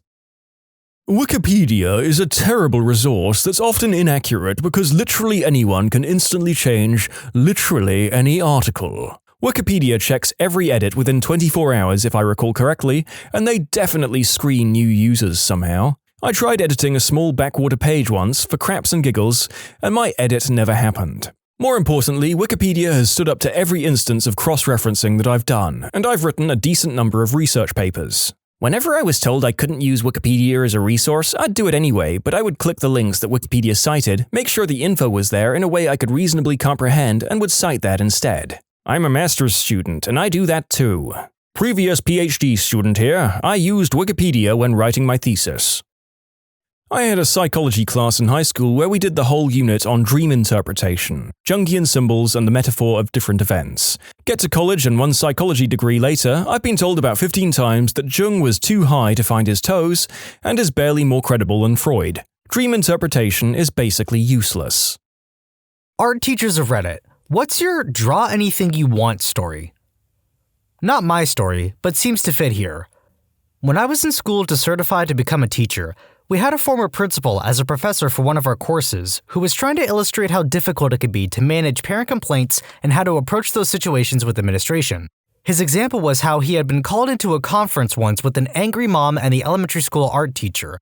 The mom was furious because the teacher had asked the children to close their eyes and draw whatever came into their imagination. His assumption was that a student had drawn something inappropriate. Nope, the mom was mad because summoning an image in one's mind was, quote, witchcraft. So, little Timmy, what did you draw in class today? I drew a rainbow. It's not drawing, but I gave my high school kids a poetry assignment. They could write about anything that was school appropriate and have one curse word that wasn't a slur or the F-bomb. It had to include so much figurative language and whatnot. Girl turns in, quote, Mrs. My name is a bee. A poem about how she's tired of writing poems and that she's annoyed with me for assigning so many. Includes our requirements. I gave her a 96, a few errors, and the next poem she writes is, quote, Mrs. My name is a cool bee, about how she was sorry she was mean. I just remembered a poor little guy who drew a self-portrait. He drew with meticulous detail, and when it came down to drawing his pants, he drew the zipper so carefully, but it looked like a member. I was flummoxed about how to tell him that people might see something there that he didn't intend. My brother was told to draw an animal from any angle he wanted, so he drew a dot and said it was a very far away lion. I was substitute teaching an art class. An 8th grader drew a picture of an adult woman touching a child. I pulled the student aside after class and found out her aunt had been touching her for years when she was babysat or came to visit. I reported it, and her aunt ended up going to prison. Kids will sometimes draw things they normally wouldn't say out loud. In early middle school, we did a project where we used cardboard draped in colorful paper mache to make a sound word, like wham or crinkle. I was really into knights at the time, so I made the word that was the sound of someone unsheathing a sword. That word was schlong. I got in trouble once for drawing a pooping butt. Little did my teacher know, but the drawing was actually a poorly drawn butterfly that ended up looking like a hairy pooping butt. And when asked why I put the details I did, like the legs, an antenna, and proboscidea coming off the segmented body, I said, I don't know, don't they all look like that? I saw one at recess and thought it was pretty and wanted to draw it. Thinking of the butterfly, of course. Nope, I ended up having to go see the school counselor. High school 1977. Not a teacher. While everyone else was drawing Pink Floyd rainbows and peace signs all over everything, the biggest burnout in the class made a wide metal bracelet with intricate triangular designs cut out of it. He turned it in and got a great grade for the first project he ever bothered finishing and some well-deserved praise for his effort. Teacher handed our work back, and first thing he did was grab a pair of pliers and bent all the triangles outward, making it a thick metal spiked bracelet. I found that devilishly, disturbingly clever. As a kid who was told to do a drawing that was going to be put on a plate, drew my cat doing a poo. I was asked multiple times if I wanted to redo it. I declined the offer. So, most of my life, I ate off a plate with my cat on it doing a poo as it was my plate, and still do. My siblings had similar plates with a car and a rocket ship. Mine is clearly much better. Was around 5 or 6 at the time, and totally worth it. Still had the plate. I have a quote, design your own monster Halloween lesson. Most kids draw cute ghosts or cool vampires. One 7th grader drew a sad clown hanging by a belt from a ceiling fan. He had issues. I ran arts and crafts classes at a youth group for disadvantaged kids. Decided one day to give them total freedom. I just put out all the supplies we had and let them go crazy. Kids made some really cool works of art, all very colorful and creative. I was talking to one kid when another asked me to help him spell things for his artwork. I go over to his table with him, and he's been making a card for a boy in his class at school. He tells me his friend's mom had just died from cancer, and he wanted to make a card for him to cheer him up, but he couldn't spell anything he wanted to write. He was 13 years old, and I had to help him spell out something like, Dear blank, I am so sorry about your mom, but I will always be your friend and here for you. Love, blank. I had to help him spell his own name. He made the card totally unprompted. I feel for the guy. He was totally sweet and caring for his friend and really smart. He just not got the help he needed. Went home after and had a little sob. Edit. Hey guys, thanks for the rewards. I really appreciate all the lovely things you've been saying. I'd just like to say that I really didn't do anything special here. I only helped him spell out a card. I wish I could have done more, but I was fresh out of high school and was only volunteering. I actually had been in one of the other youth groups they ran and been asked to volunteer in this one as they needed more hands. I left shortly after this for university. I reported the incident to my supervisor, and she assured me he was getting the care and help he needed, but they could not tell me more for security reasons. He was the real hero here. I hope he and his friend are doing okay. Thanks again. One kid had to have a meeting with the principal, her parents, and the art teacher because the art teacher decided that because this 2nd grade girl only drew people without hands, the little girl felt powerless. All these adults question this child about the meaning of her drawings. She tells them, hands are too hard to draw. Sometimes, only children can understand adult problems. And this is one of them. Why do we have so many fingers? Former student here. We were supposed to do a bit of abstract artwork for a course assignment. My work was a framed square cutout from an old t-shirt I had previously used to help restain an old table. Not only did I get an A on the assignment, but I entered it into a silent auction later that semester, and someone bought it. When I was in the 7th grade, our art teacher had us do whatever we wanted to be entered in the school art fair. I was really lazy and just decided to use every color of pastel that was available to draw a rainbow of sorts on a piece of construction paper. Then, I tore it all into pieces and glued them all together again randomly. I called the piece Life, and argued that it was supposed to represent the chaos and uncertainty that is life. It ended up winning first place in my grades part of the art fair, and I ended up getting a cool art set, but really it was just me being lazy and feeding some BS about a deeper meaning. Reminder from your friendly neighborhood Reddit narrator that it's always a good idea to subscribe and like the video. Hit the bell to turn on notifications, and remember to subscribe to AmITheA too, linked in the description below. As always, thanks for watching. Parent here, not an art teacher. In kindergarten, my son came home with a packet of finished assignments he got back from the teacher. One was a paper having them draw a body part with the prompt, "Here are my." Example given was feet. What did my kid draw? Butt cheeks. Drawing of the back of a person with 2 giant, well drawn I might add, cheeks. My husband and I laughed our own butt cheeks off when we saw it.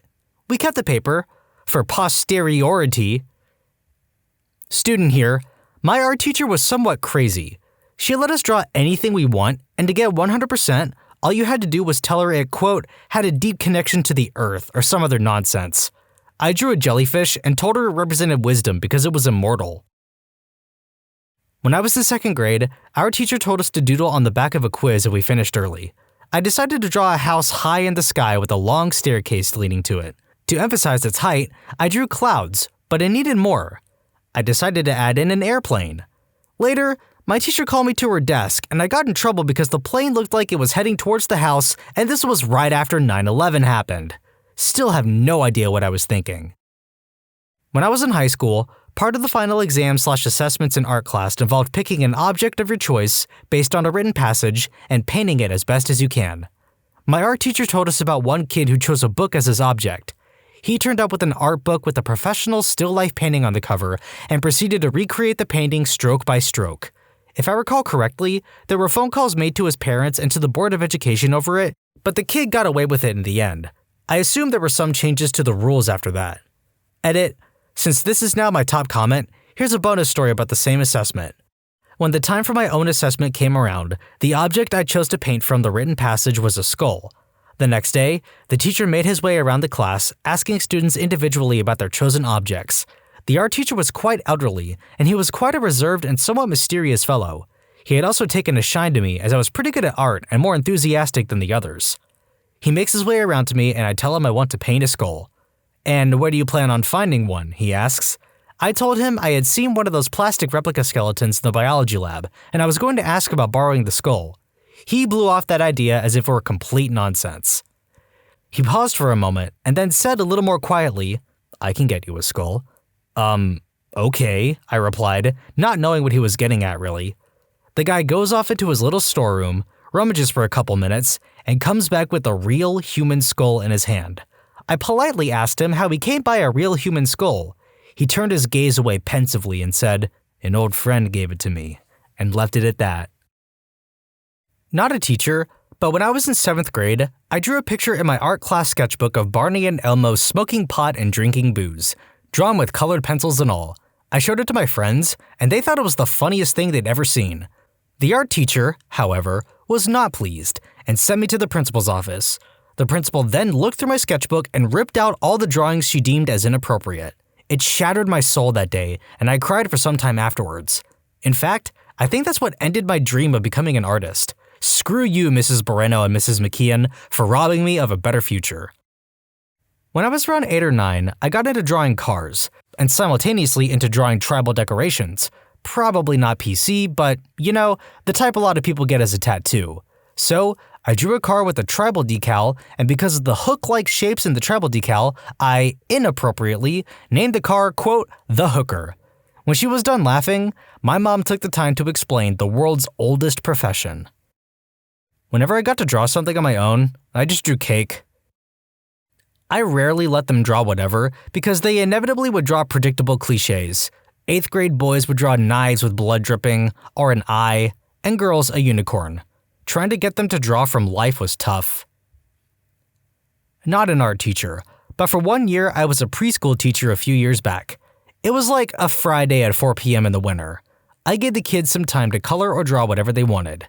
10 minutes go by, and one of my students, 4 at the time, who I had a love-hate relationship with because he caused a lot of behaviors but could be a sweet kid when he wanted to, came up to me and said, "Look, Mrs. Blank, I made a drawing for you." I gave a warm smile and asked him to show it to me. It was a drawing of his parents doing the nasty. He even got the shaft part right with balls and everything. Totally shocked but remained as neutral as possible because I knew if I reacted in a major way, he would have continued to make more drawings like this. This is something I learned about him. So I said, "Let's put that in your backpack and we can show mommy when she picks you up." Dad comes that day. More embarrassing for me. I told him about the drawing and he turned bright red, explaining the other night he had walked in on them screwing. We awkwardly laughed about it, and that was that. In 9th grade, as an end-of-the-year project, we could basically draw whatever we wanted, and we had a week to do it. Me, being the little car nerd I am, drew the entire drivetrain and suspension of a Chevy K5 Blazer. I'm a teacher, but I don't teach art. I was teaching a class of 7-year-olds who are usually a blessing, but there's just one kid who has some real problems. He can't speak English at all. Even after me spending a year trying to teach him and all his classmates progressing well, he just refuses to engage with any teacher and is extremely disruptive, often crying and screaming. I think he has special needs, but that's not handled well in China.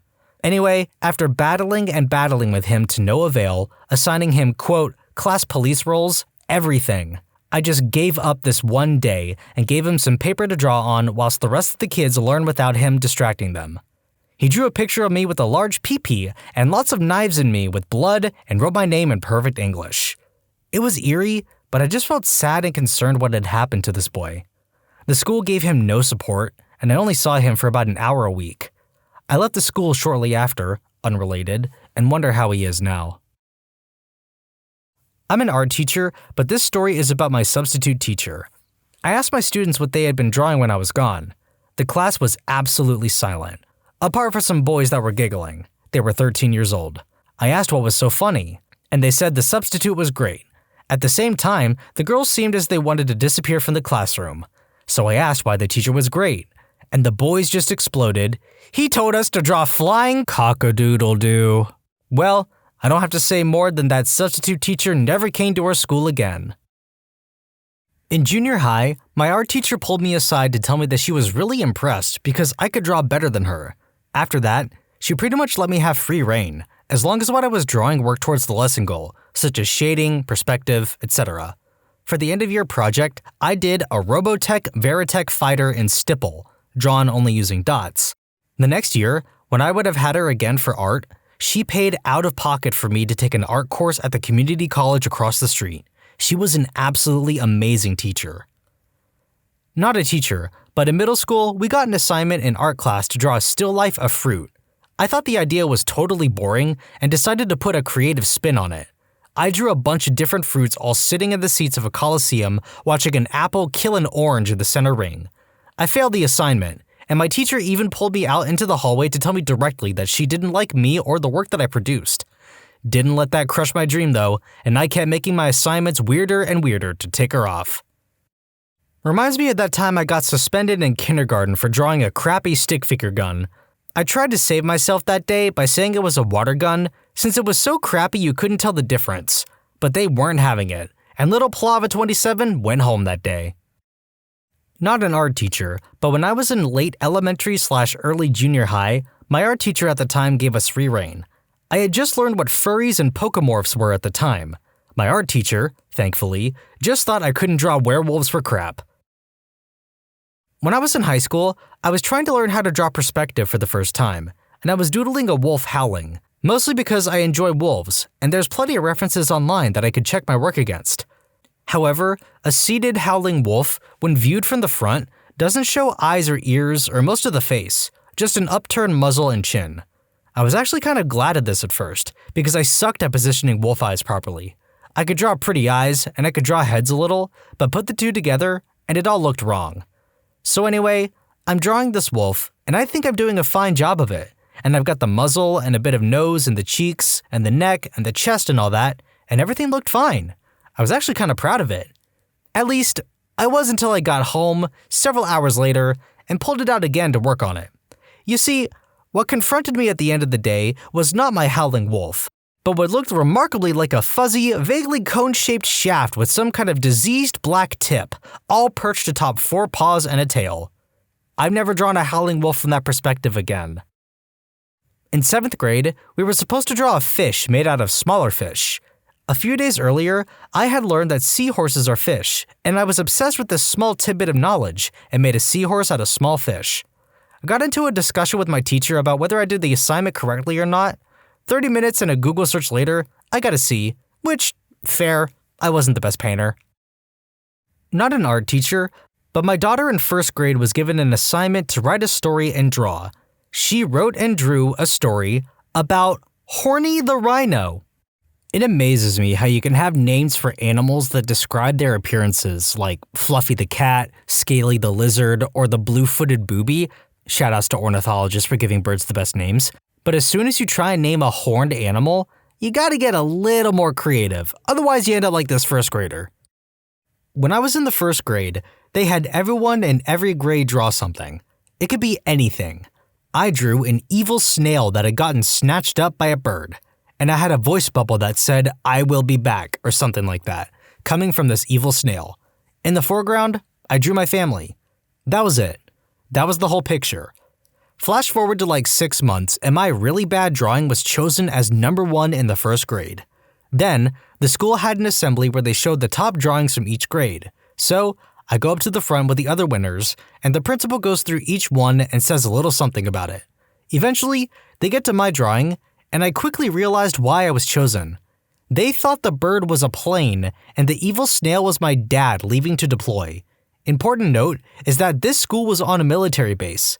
My dad had never been deployed, and was in fact depicted on the ground with the rest of my family.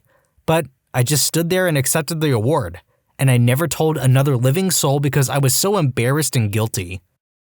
I can honestly say I was one of the better artists at my school.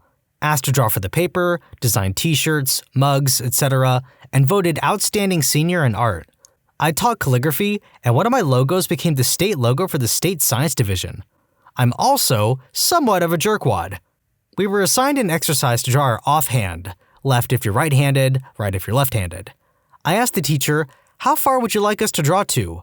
Her response, "Well, you can draw all the way up to your elbow or cut it off at the wrist. Your choice." So, I drew it cut it off at the wrist, with exposed bone, tissue, and pooling blood. She was real careful with her instructions after that. I was an art teacher for 4 years, and I have so many stories. So many stories. One that comes to mind is a drawing this strange little child who was oddly obsessed with me made me as a gift. Now, for context, my personal aesthetic is what my friends affectionately call, quote, adult tomboy goth, which is to say I wear all black, somewhat androgynous clothing, and have a penchant for the dark and absurd.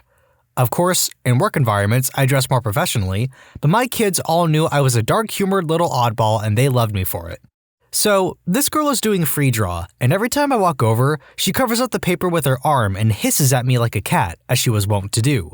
After about an hour, she scurries over to me with this huge grin on her face and announces, Baba Yagatron, I made you a thing! And my lord, oh boy, it was the best gift I have ever received from a child. The drawing was of a skeleton beckoning a crying girl with no eyes into a pre-dug grave. The gravesite was elaborately mapped out with the whole underground portion where the coffin would be, a tombstone, and little flowers around the tombstone. I laminated it, and to this day it is still on my bedroom door, even after 3 moves around the country. I miss teaching. Who is the most delusional person you've known? I work in a small-town radio station. I've seen a lot of rookies fresh out of broadcast school let the tiny amount of fame they get from being on a small-town radio station go to their head. This one guy came into work one day, madder than hell that small-town radio famous wasn't enough to get him out of a speeding ticket. My brother was always bragging about how chicks he worked with wanted to bang him. Then after 2 or 3 months, when he inevitably quit or got fired, whenever the guys were talking about chicks they hooked up with, he would always talk about these beautiful women that wanted him, which he just never got around to hooking up with. One time, after starting a new job, he comes home all excited and yells, "Holy crap, the receptionist at this place is gorgeous, and guess what? She wants to F me." I said, "Dude, you've been there 1 day. How do you know she wants to F you?" So he says, "Well, I just walked through the front door, and as I was passing by, she looks me dead in the eye and says, 'Good morning.'" Oh my god, I lost it with that last bit. Good morning equals she wants to bang me? That's the most delusional thing I've ever heard. My current boss. He thinks the business is doing okay or is in a rough spot. He's slowly choking and killing it with his managing. I see the shop closing in mid to late August. Won't you feel stupid when it closes in early September? Seriously though, I hope he turns it around quick and that you don't lose your job, and if you do, I hope you find something quickly.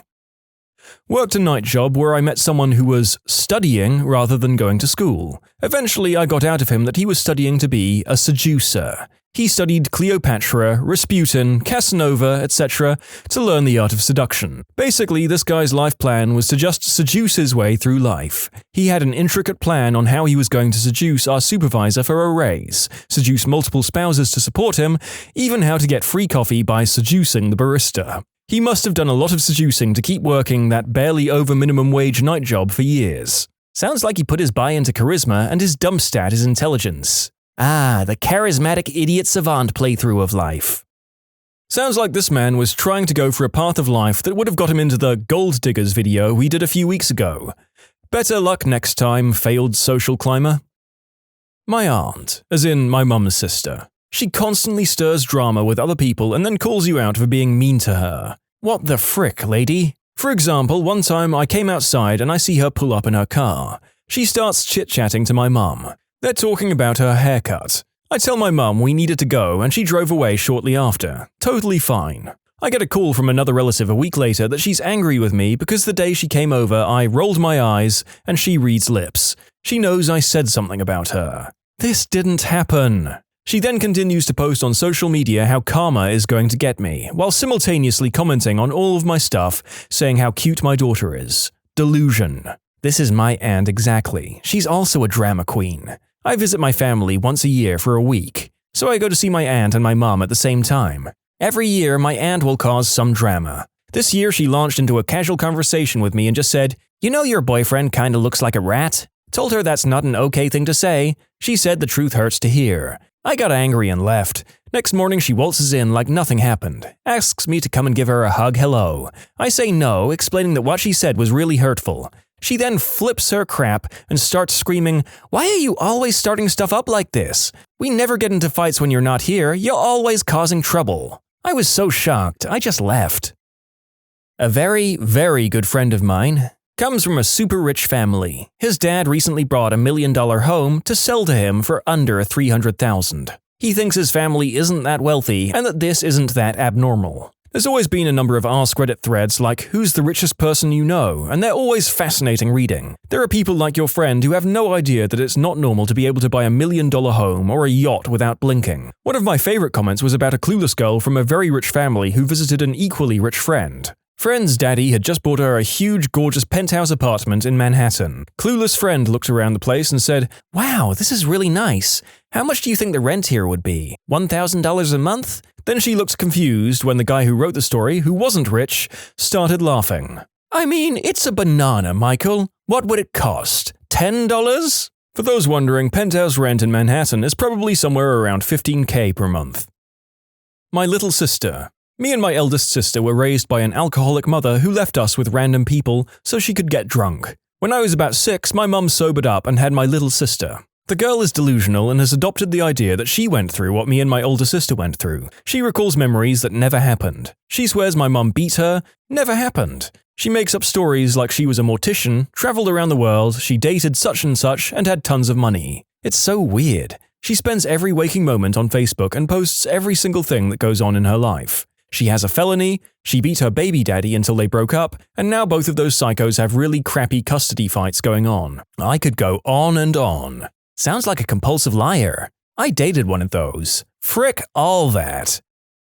My schizophrenic uncle. He ran away from home in the US in his teens to Turkey, converted to Islam, came home a few years later, believed he was the son of God and robbed a bank so that he could give the money to the homeless in the city we live in. He was institutionalized for many years and was released one day with no notice to our family, and died shortly thereafter of an accident caused by his mental illness. Well, I can't fault his intentions. This dude who used to live near me. There's a laundry list of stories, but 2 gems are when he took those fake $1 billion bills you can get at Halloween from church groups to Walmart, filled 8 shopping carts with random expensive stuff, mostly electronics, and tried to buy them with the, quote, money. Or when, after the cops were called on him for shooting our much younger brother with an airsoft gun, he grabbed a samurai sword and charged at the cops. Spoiler alert, he got tased. He later told us if they shot at him, he would cut the bullets in half, like Ryan Reynolds did in X-Men Origins Wolverine. That dude is lucky he didn't get shot. I realize the dude was probably white. That said, getting shot by the police can happen to anyone, and if you try to attack a police officer with a potentially lethal weapon, you can reasonably expect for it to happen to you. The cops understood that their bullets were of no use in the situation.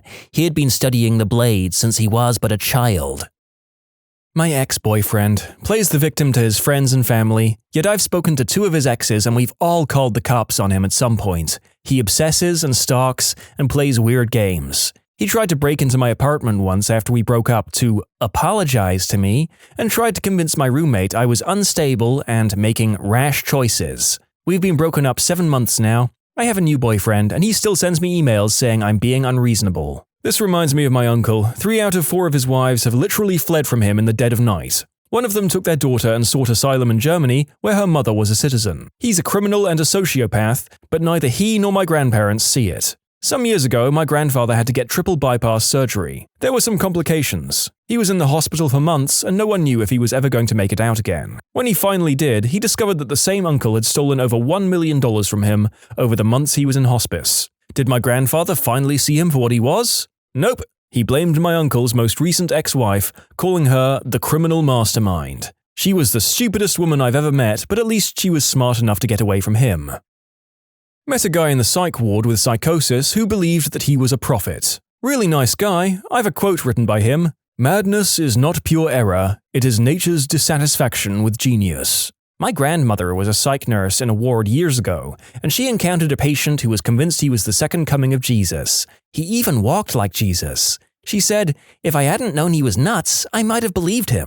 Back in the day when mental health experiments were just doctors saying, "I wonder what happens when we combine these specific types of crazy people," there was a case where doctors put 3 second coming of Jesus guys together to see what would happen. Anticlimactically, each of the 3 merely thought the other 2 were poor, deluded souls. I wanted them to merge into one super prophet. We are Threesus. I would like to thank everyone who combined their stories into that last exchange. The humor can be hard to come by in scripts about the mentally ill or deluded. I spent the first 11 months of my army career with this one guy who had absolutely no idea that everybody hated him. He had this horrible personality where he talked too loud, said frick all the time, stole crap, and fricked with other people's stuff, and just seemed kind of like an alien trying to mimic heterosexual male interactions. But the alien had only studied bad sports movies and war films. He was incredibly cringy. Guy was raised by a single mother that clearly allowed him to get away with anything, and in 11 months I knew him, I never once heard him take responsibility for anything. An example, we'll call him PH for dialogue purposes. We're in the lunch line and he gets a big bowl of clam chowder soup, he spills a little over the side of the bowl and onto the tray, and we're like, looks like you spilled a bit. Keep in mind we saw him spill it. PH? No, I didn't spill it. Well, who spilled it then? Frick, I don't frickin' know. I guess someone frickin' knocked me and made the bowl spill. As I said, he swore all the time. You know you swear too much when a bunch of army dudes think you swear too much. Yeah, literally couldn't take responsibility for spilling a little bit of soup in a tray. As said though, the most delusional aspect of his personality was his complete inability to accept that nobody liked him. When our final course, combat engineer training, finished, and we were all about to get posted off to our respective units and bases across the country, he'd always talk about how he was going to hang with the people who were going to the same place as him, and maybe be roommates with one of them. To a man, each one of them never wanted to see him ever again. It took on average about 2 weeks from the point of meeting him to completely despise him, and he was never once aware or willing to admit this. As said by one of our sergeants at the end of our course, at the course party, that kid's a frickin' lunatic. Couldn't have said it better myself. Are you talking about Sterling Archer? Isn't it funny how we all love Archer, but if he were real and we were friends with him, we would just think he's a pathetic idiot. You can submit your own stories to be featured here on the channel. The story submission link is in the description below. And if you want to listen to some vibey music in the background, check out easymode, also linked below, and subscribe. My cousin has insisted to my family that I get exorcised because I'm gay and autistic. She thinks that only the devil himself can corrupt someone to my extent. The problems with her theory are that I'm neither gay nor autistic, and she's the one touched by Satan. This reminds me of that Yahoo Answers post where someone said his mom made him wear a butt plug at all times when he was 5, or Satan would violate him and make him gay. That's nowhere near as bad as that Facebook trend where moms would give their wee kids bleach enemas and then point at the shredded colon lining and say, "Look at that big worm that came out of him. That's what caused his autism." People are effed. Guy at my college thought he was God's gift to women just because he worked out daily. He looked more like an albino Dwayne Johnson with curly hair. It was like Casper took roids and started hitting on anything that moved. That last sentence made me really feel like I could hate him and be justified in doing so. I love unrepentant buttholes that I can take out all of the rage I have stored up from my day-to-day life on. Mine is my boyfriend's best friend in the whole world, and he's a frickin' nutter. Sometimes it's funny to hear him explain his theories, but other times it's sad and frustrating. I care about him, but often worry that he may be mentally ill. A few examples: that the Earth is flat and that NASA and all the other scientists are in on the secret and want to keep it from the public. They don't want us to know because it somehow directly proves God's existence, and they don't want that. All ice cream starts as vanilla ice cream until you add flavors to it. He thinks the absence of added flavor is vanilla. The government uses airplanes to spray us all with metal particles that makes people have autism. Also related, he doesn't believe that regular clouds are made out of water vapor. He thinks that semen never leave the female body after people do the deed and that it collects in the uterus somewhere. If a woman does the deed with multiple men over the course of her life, then her child will genetically be a mixture of all those men. This is why he thinks God wants us to only do the deed with our husband or wife. Do I even need to keep going? Okay then, prior to his flat earth theory where he believed in space and NASA and whatnot, he saw a photo of what looked like the claw or hand of a Jurassic Park dinosaur in the corner of a photo taken from Mars. This was clearly a clickbait bullcrap internet photo, but he believed it to be real. He said, "I think they got the whole creature on camera, but they're just showing a hand so that we don't all freak out at once." He told me that he thought keto diet was just fat. Yes, you heard that right, just fat. I told him that's borderline impossible because if you were to eat just fat, you'd essentially just be eating olive oil and butter, so not only would you crap your brains out, you'd also never get any vitamins or nutrients, which you need to live. He didn't understand. In a religious debate, how can you prove that Christianity is the religion of truth if every other religion believes it is the truth? I told him it isn't solid evidence to use the Bible, because most religions have their own sacred scriptures that refute the Bible. If everyone believes their book, using yours won't make a difference. He told me I was being hormonal, and that's why I didn't see eye to eye with him. Are you satisfied yet?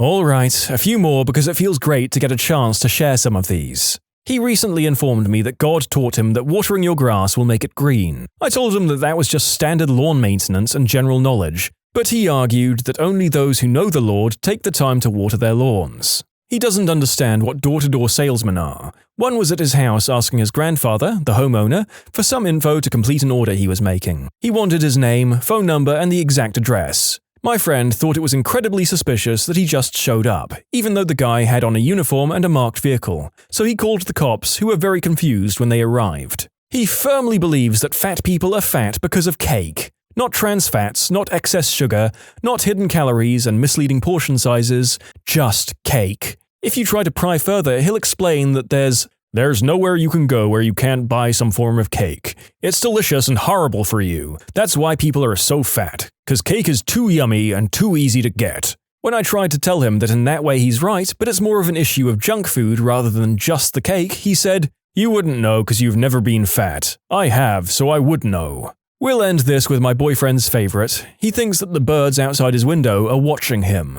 Keep in mind, his house is 2 floors and he's on the 2nd floor, which is right at eye level with the tree in the front yard, which has a huge bird feeder. And yet he thinks that for whatever reason, these birds are obsessed with him and watch him 24/7. I can't decide if I want to watch nothing but this man's life on TV, or if I've already heard way too much about him. This is why you need to get off the internet and go outside from time to time, people. After this video, of course. It's the vanilla ice cream part of the story that's really bothering me. It makes sense to someone who just barely understands language and flavors because we use vanilla to describe something that's plain. But really, it's not that hard to look up the actual plant it comes from, so they're not only operating on extremely basic understandings, they're clearly refusing to even attempt to enhance it. My little sister, who somehow got it into her head that we grew up in the ghetto. We didn't, and that it is okay to just keep popping out kids with different baby daddies because if God didn't want me to have babies, he wouldn't let me get pregnant. Oh my freaking God, I want to hit her in the face every time she says something like this. By the way, she's now pregnant with her 5th child, right after being a complete hypocrite when she got pregnant last year and had a termination because she wanted a girl. She's finally having her girl, so hopefully she stops. And before I get a bunch of angry messages, she lives off the government. Baby daddies do not support their kids, so she brags about being a hustler. My uncle decided his thoughts were so profound, he tried selling printed canvases with some of his quotes on them. Yes, sentences he came up with himself. And no, he's not successful or any sort of leader in his field, nor anything that would warrant quoting or displaying anything he's ever said. He also decided to write a book of his life, of which he's achieved sucking my auntie dry of money and contact with her family because none of us want to be around him. Spiritually pious and delusions of grandeur. My father. The man does not live in the same reality as the rest of us. He's almost 60 and thinks he's going to make it in the music business, despite the fact that he has no band and plays no gigs. He's a passable guitar player, but the typical guy that had a band in the 70s and early 80s. Takes himself way too seriously as if he's some kind of prolific musician. He took some mediocre pictures of the band Genesis in the 80s and has called himself a photographer since then. He built himself and a couple of friends some very primitive websites and calls himself a web designer. He took a as in 1, class on sound engineering at the community college in like 1980 and calls himself a sound engineer. He even has a couple of video cameras and knows the basics of video editing and now bills himself as a videographer for local bands. The man just makes crap up to make himself seem important. He hasn't had an actual job in 13 years. He's been self-employed in that time, but you need to have actual clients and stuff. He thinks he's above everyone, the smartest guy in the room, and he's just this grand person. It's ridiculous. I don't know how his wife puts up with it. An ex-friend of mine cried multiple times because she thought guys were only interested in me and not her, and that I must be doing something insane to attract their attention since she's the skinnier and more obsessed with her looks one. My guess, her personality was probably repulsive after 2 weeks tops. I'm guessing she was clingy too. She probably also wasn't nearly as attractive as she thought she was and confused skinny with hot. Definitely my uncle. He claims to be the descendant of some wealthy noble family from Germany and goes around genealogy websites adding himself and my grandmother to said family, claiming she's a princess. Not my dad though, he doesn't count. This is only the latest one. He's also pretended to be a priest and a diplomat at some point, as well as having several diseases, so he could get money, sympathy from people, and heavy prescription drugs. HIV, melanoma, Parkinson's, the list goes on. We tried having him admitted, but he always gets discharged a day or two later, since he's very good at convincing everyone that he's fine and that it's us who wants him out of the picture. Man, I thought most of these would be funny, but now I'm kind of sad. It's terrifying to think that people can go their whole lives, their one-shot at existence, being so sheltered and afraid. What a bummer. My friend's ex went off her bipolar meds because she was convinced that love was the cure to her bipolar disorder. I feel better now, so that means I don't need my meds anymore. Bipolar isn't a bacterial infection. You don't take meds for a while and then you're cured of it. Weirdly, they broke up after about the millionth violent mood swing, and now she spends her days getting fired from every single job and doing hallucinogenics. Both my aunt and uncle on my mum's side of the family, mum's brother and his wife, my grandmother's health was declining and my uncle fully supported my aunt so she didn't work. Instead of putting my grandmother in a home, they offered to move her into their house so my aunt could take care of her. Meanwhile, my mum was in the process of divorcing my dad, selling the house and working 70 hours a week to keep up at a job she hated. In the midst of all that, my aunt asked if my mum could come over to be with my grandmother on the day she was meeting with the lawyer to finalize her divorce. Mum said she couldn't make it, and my aunt told her that if she really loved her mother, she'd make time and would move her appointment with the lawyer, even though she came to the house every day after work to see her. Finally, my mum admitted to my uncle, her brother, that she was suicidal and wanted a way out. He then proceeded to tell her that she was a horrible person and was useless because she didn't want to help. That was years ago and no one in my family has said a word to them since. We've all moved on and are very happy without them. What's the best loophole that you've ever found?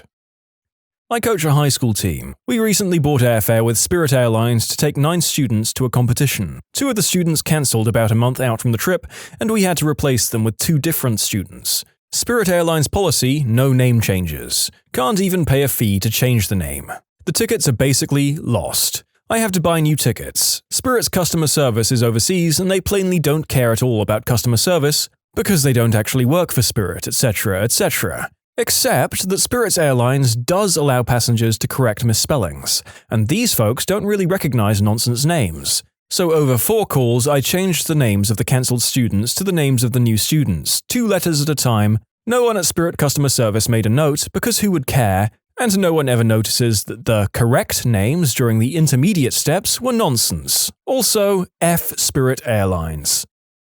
Some new magazine was asking college students to send out subscription forms by email to all their friends. For each 25 emails you sent, you'd get a $10 Amazon gift card. Turns out they didn't need to be real emails. I made about $100 before they told me to stop. At my university, there was a command which you could use on their Unix systems to get a list of all the email addresses in the university, which is why I guess my university email was always spammed. I wasn't hacking, they just didn't set up user permissions properly.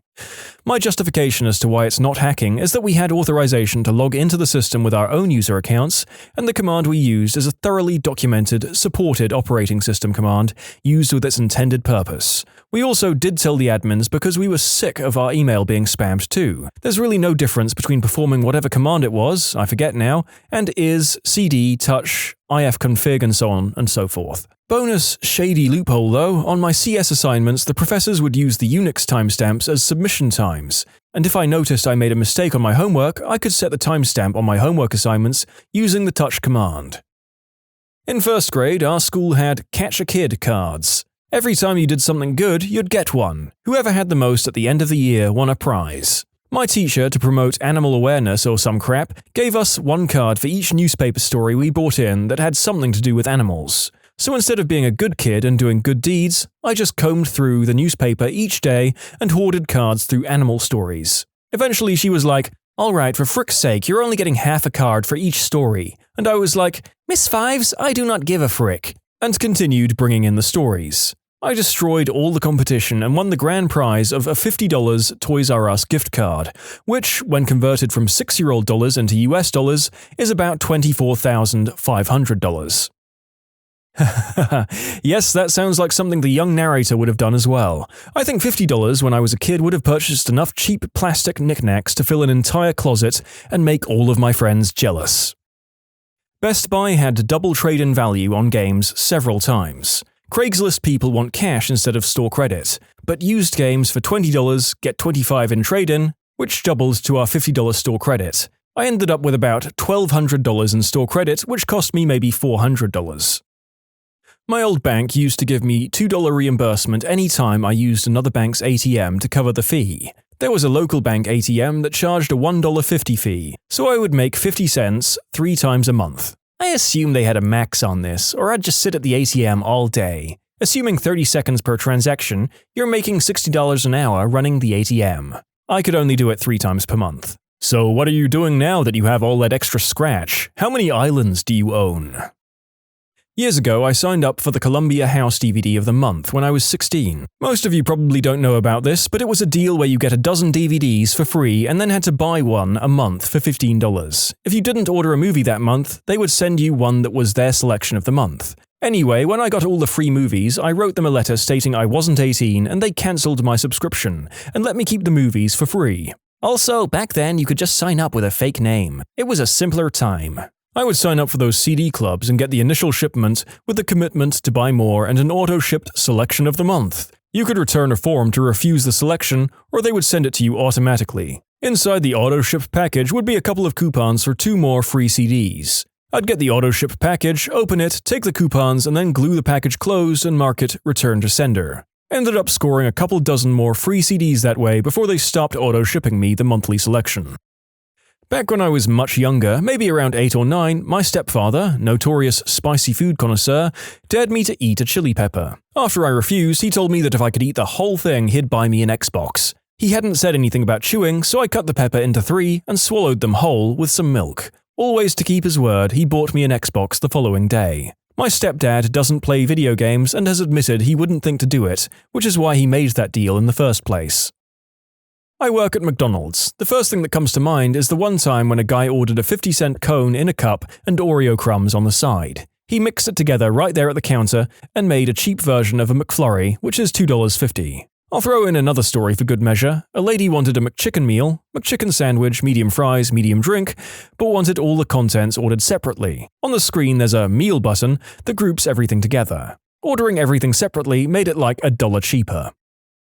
If you do your own brake job, you can buy brakes from AutoZone that include a warranty. This warranty just so happens to cover normal wear and tear. Every time you need new brakes, bring in the worn-out ones and you get a new set for free. Seriously amazing.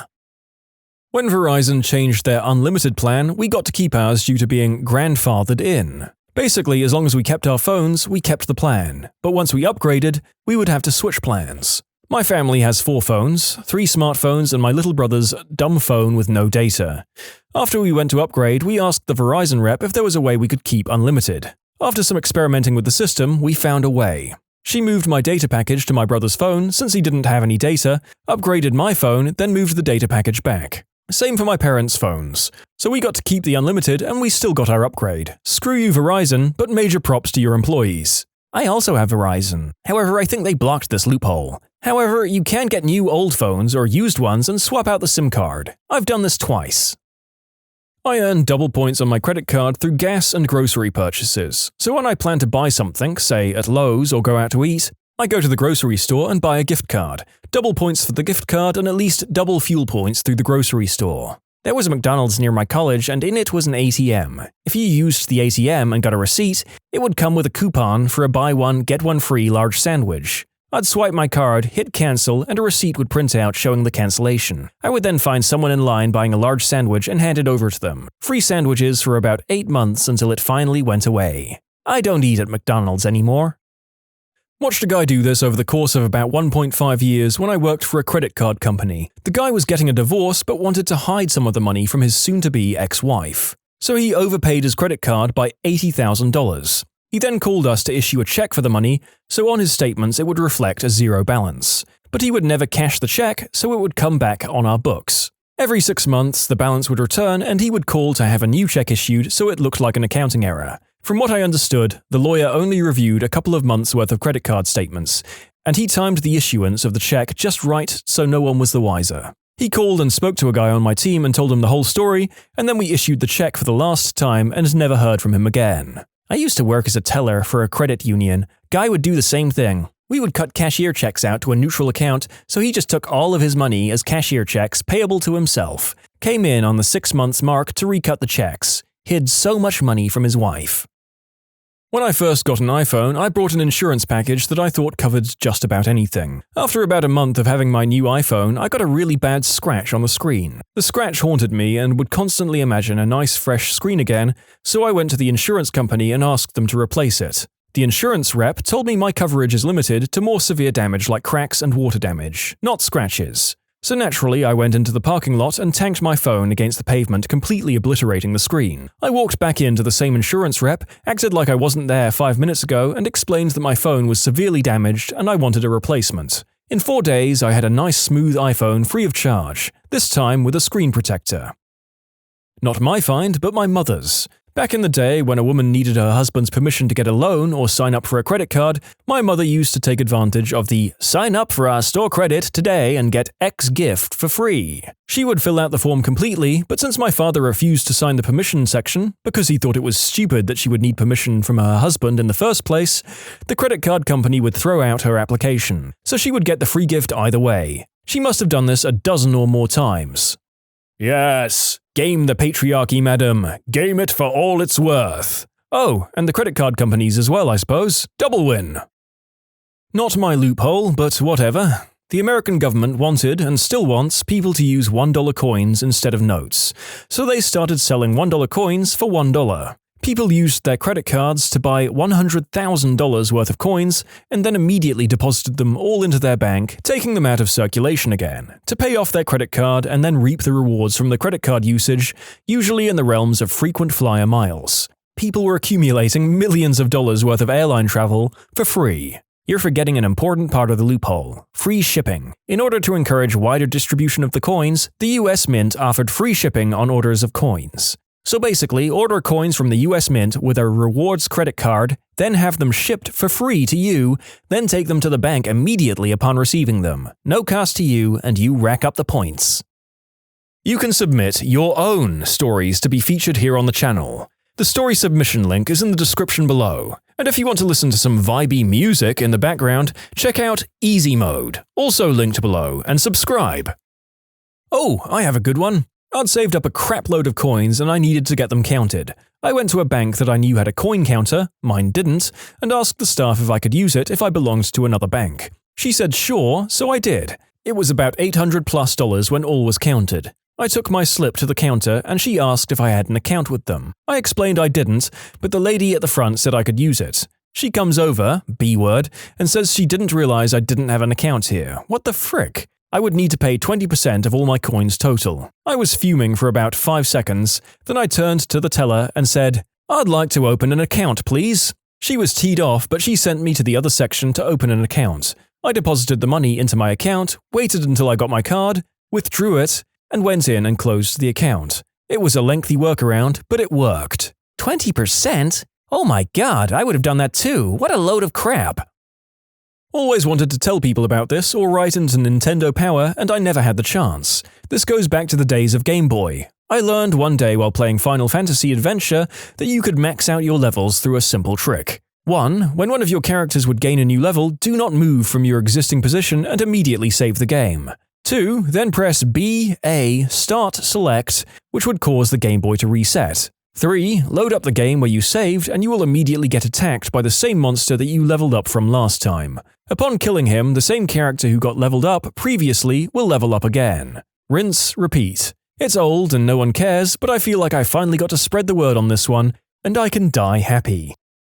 Winn-Dixie had Skittles buy one get one free. At the register, when you scanned a pack of sour Skittles, a manufacturer's coupon for a free bag of Skittles would come out of the register. So as long as they were separate transactions, you could use the cup from the previous transaction on the current one, so on and so forth. I bought a whole case of both, paying 12 cents for tax for each transaction. Most hotels will charge you if you cancel a booking within 48 hours of your scheduled stay. You can reschedule your booking for free though and move it outside of the 48-hour block and then cancel for free. This year I have casually found a vending machine near my house that has a little bug. If I insert my money and repeatedly press the button for a Fanta, the machine gives me 2 Fanta instead of 1. Now I always go for that vending machine.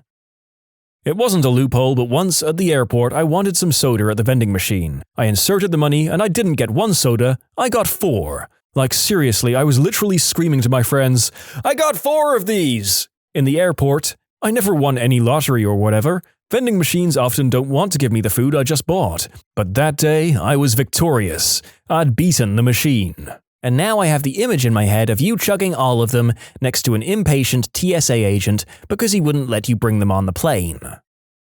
My high school advanced algebra teacher had a system where you could retake an exam if you failed. Part of this was if you were to tutor someone who failed, and then subsequently passed because of your help, you'd get half of their improvement added to your score. So the smartest girl in the class and I took turns getting zeros on exams and then tutoring each other. When I was in elementary school, I took part in a paper airplane contest in which whoever's paper airplane flew the furthest won. We had unlimited pieces of paper at our disposal and about 10 minutes to craft our planes. I noticed some other kids had airplanes that flew quite a bit further than mine, but still not very far. So I basically crunched all of my failed planes into a dense paper ball and just chucked it. It went almost 4 times as far as my nearest competitor. We had the same project for a public administration class in college. The project was more about the other stuff that went along with it than the competition, but you got a big boost for winning it. There was no restriction on what materials could be used, just on the cost of the plane. We just wrapped paper around a baseball and had the college's starting pitcher, who was on our team, toss it. We got the credit, but so did second place, and my friend who took the class the following year said they had a lot more restrictions on their project. When our whole Algebra 2 class figured out how grading on a curve works and statistically used it to our advantage. Average grade in our finals was a 52%, so the whole class passed without really even trying on it. Went to Walmart to buy a shotgun which required proof of residency, and my driver's license had a P.O. box, so they wouldn't accept it. I asked what documents could be used as a proof of residency. Turns out a fishing license counts. Does Walmart sell fishing licenses at the same sporting goods desk? Yes, they do. Document needed to get a fishing license? A driver's license. A Walmart sporting goods associate filled out the paperwork for my fishing license, for which I provided my physical address and then handed it over to me. I handed it back and said, "Now, I'd like to purchase that shotgun." The look on their face was priceless, but a few minutes later, I walked out with it. Got a similar FU story from Disney World. We were at Epcot and it had been pouring rain all day. Mostly we'd just been hanging out under a pavilion. Finally, we decided to head back when it slacked up, but being Florida, it started pouring again. Ducked into the Mexican restaurant there to wait it out and get dinner. Asked the hostess for a table for 3. "I'm sorry, we're on reservations only tonight." "Okay, fine." I pulled out my phone and checked their website.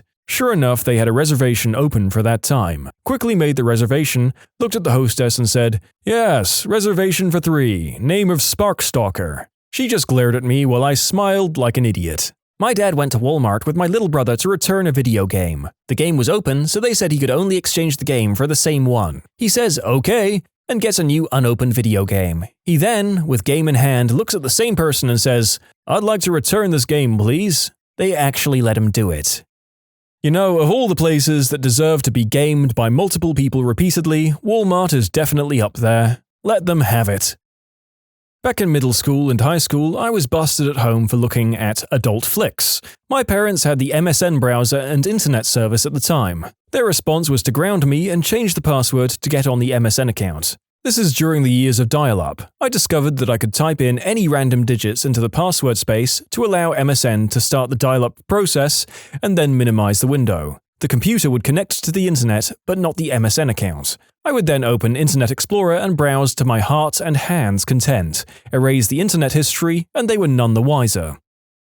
When Radio Shack had open locations nearby, I'd buy cheap $8 to $10 earbuds, and later cheap $10 to $20 pairs of over-ear headphones and get a warranty on them. Whether it was the quality of the stuff or me being an idiot, these would never last me more than a month or two, so I'd go back, buy the same pair for a huge discount thanks to the warranty, and put a new warranty on those. Repeat, get $2 to $3 sets of earbuds and headphones forever. Or at least until all the Radio Shacks near me closed down.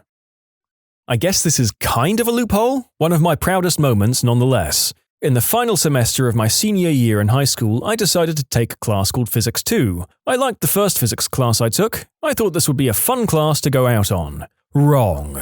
It was basically AP Physics. I was in way over my head. It's just that physics was a subject I couldn't easily understand. I failed a lot of tests. At the end of the semester, I had a D- going into the final. I'm freaking out at this point, thinking that my college acceptance is going to be pulled. Our final project is about buoyancy. The task is to build a boat that could support you and your partner out of nothing but cardboard, glue, and 20 feet of duct tape. If you could paddle to the end of a pool and back with you and your partner in the boat, you get an A on that aspect of the project. Great! Then my teacher made the mistake of offering extra incentive. For every length of the pool you could go beyond that without sinking, you'd get 40 extra credit points. Extra credit was my only hope.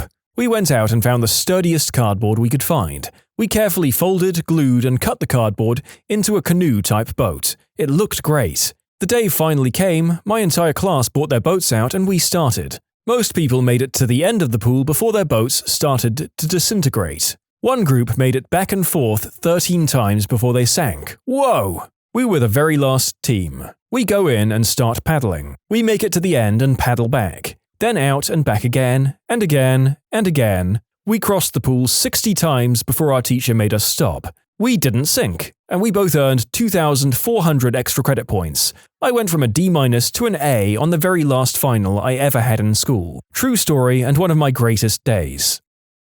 When I was in high school, we figured out that we could use the Hooked on Phonics automated toll-free number to make free phone calls from payphones. We would dial 1-800-ABC-DEFG, and once prompted, we would enter 1, 2, 3, 4 3 times. The calls would then drop and we would get a dial tone, and then could call anyone we wanted to. Probably saved a good $4.75 with that one.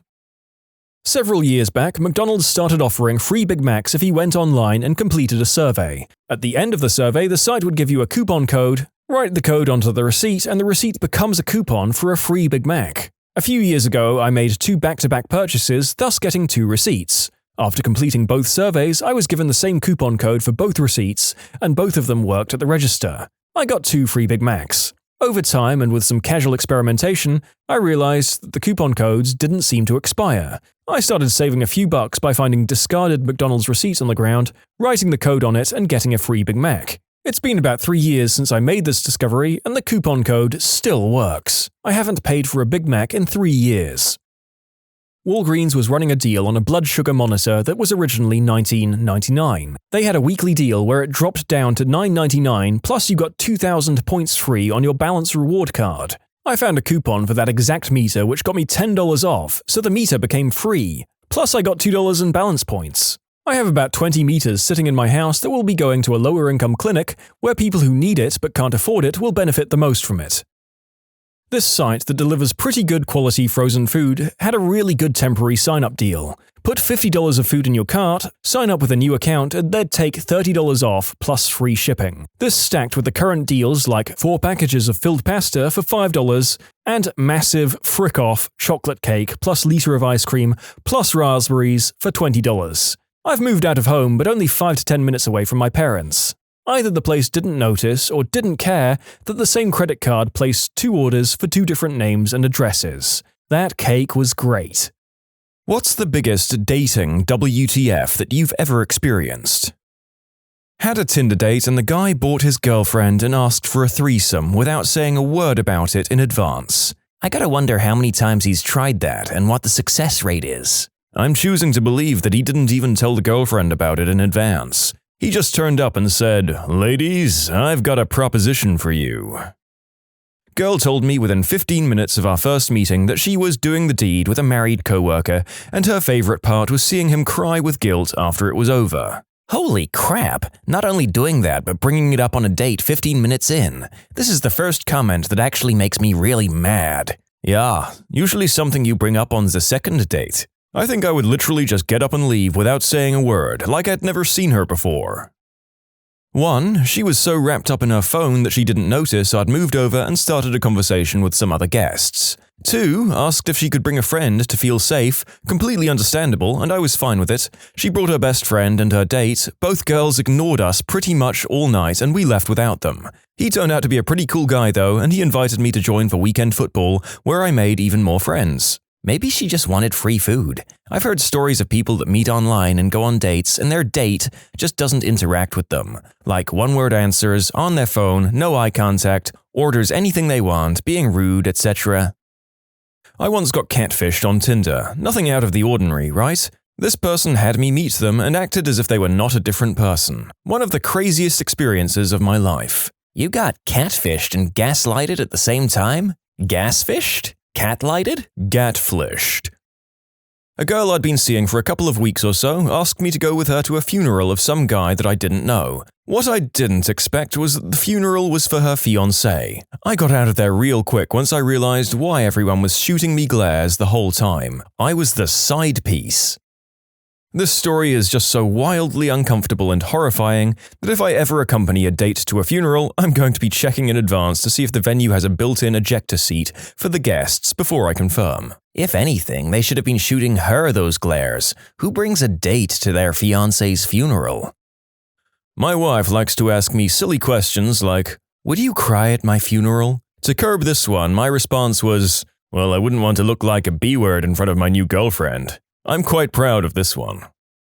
Beehive Girl. She had a Marge Simpson hairdo about 18 inches high. She was an actor and couldn't understand why roles would demand that she cut her hair, so she turned them down. I went on 3 dates with her just to hear her stories. She was totally oblivious that she was the problem. It was like I was watching a soap opera or something, but she was serious. This could be a pretty amazing Seinfeld episode. I went on a Tinder date with this one girl whose bio said something like, "You won't like me, I'm a disaster." Spoiler alert, she was right. But she was pretty attractive, so we went to get tea at a local hipster joint. She was obviously depressed. She told me about her hyper-competent other personality that she sometimes slips into and how her current life goal was to move several states away from her family and work at a gas station, even though she was a senior bio major. As the date was ending, she freaked out, saying that she forgot her backpack in her last class but doesn't have a car to get back. Apparently her mum dropped her off and then went home, half an hour away in the suburbs. So I took her to get her backpack, then she told me that she needed me to drive to her house because it was late and no bus was running there. So I drove her half an hour back to her parents' house in the suburbs. On the way, she told me that she actually has a boyfriend, but sometimes she likes to see what's out there, and that this is what our date was. Oh, and she's also pretty sure she's a lesbian, but likes the power involved in getting a guy to like her. For some reason, we never saw each other again. That's a pretty good example of the term crappy person. The setup for the comeback is real though. Too bad it didn't work out this time, huh? Drop her at the curb? How did you keep from dumping her at the closest 7-Eleven and heading for a bar? At least you're not the boyfriend, so I guess life could have been worse. I had a guy ask me out on a date and he suggested a Japanese restaurant I liked. After I ordered, the server asked him what he wanted and he said he wasn't hungry. I asked him if he wanted to wait until he was hungry, but he said no, he just wanted to watch me eat. I laughed nervously, thinking it was a joke, but his expression said he wasn't joking. The sushi was good though. Because people are asking, I paid for my food at the end and he didn't offer. If he paid, I would have felt crazy guilty rather than being weirded out. No second date, I take it. Nope, but my relationship with that Japanese restaurant is still going strong. This guy went on and on about how he hated promiscuity and whores. Later on that night, he tried to go up my shirt and touch my chest. I stopped him and said, I thought you hated promiscuity. Oh, he was using code for, I hate girls that won't sleep with me.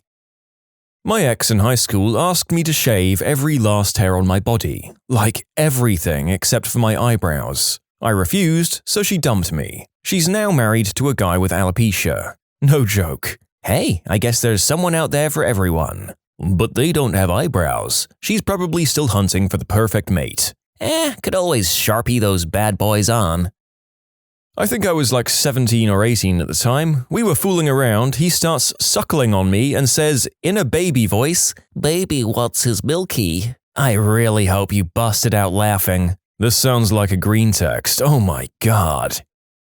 Just told my husband this story recently when we were driving around the town we grew up in and reminiscing about our teen years. There was a guy who I'd seen around town, usually across the street from a bus stop I used often, that I thought was super cute. I wound up meeting him a couple of years later at a mutual friend's backyard barbecue, and he was cool and remembered me from that bus stop. Apparently he had been into me from afar as well. And we decided to move to the front of the house to speak privately and possibly make out. Well, he was super drunk, and we talked and sat next to each other on the front steps, and as the conversation dwindled and our faces moved closer to kiss, inches away from each other, he turns and vomits like a fire hose between his legs. I tried to comfort him a bit and then went back to the party and left shortly after. He felt terrible and asked me out later, and I said, frick it, let's not totally blow this guy off. Everyone gets super drunk sometimes, sure.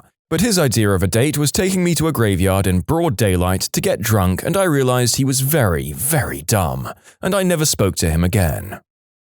I was 17, my boyfriend was 20 or 21. We were out to dinner at a fancy place with his parents. He loudly turned to me and said, "By the way, since you won't sleep with me, I'm banging other girls," with his parents inches away. That dinner became incredibly awkward after that. To clarify, I was a virgin and not ready yet. Could I just say if that was my 21-year-old son, I'd spank him like a freaking toddler over the table. If it was my son, I would have sent him home and enjoyed the fancy dinner with his ex-girlfriend. Well, enjoyed is a strong word, it would probably still be awkward. I once went on a date where I probably said like 5 words. Girl just talked for over an hour and a half without ever including me in the conversation. Just reminisced, complained, and bragged about her life for over 90 minutes straight. I was so taken aback that I just kind of drove home wondering if that experience was real or not. Not a date, but this reminds me of one of my girlfriend's friends. She kept telling my girlfriend how she wanted to meet me and all that. Had a dinner. Not a single question was asked by her. It was all about her and her mother and her weird racist tangent about how she, a white woman, couldn't see Black Panther in her home state of North Carolina for fear of being jumped and mugged by the black people in attendance. I would actually hazard a guess that the woman in question may not have had many friends due to her, let's say, garrulousness and crappy opinions, and was looking forward to meeting the new boyfriend because it meant someone she would have a free pass to run her mouth with and have him not walk out because he didn't want to annoy his date. In my junior college days, had a girl invite me over for a study date. Her dad was home and we actually studied at the kitchen table. Dad seemed cool from the little conversation we had. Aside from a 7-Eleven run for snacks and cigs, her dad was 10 feet away from us the whole time.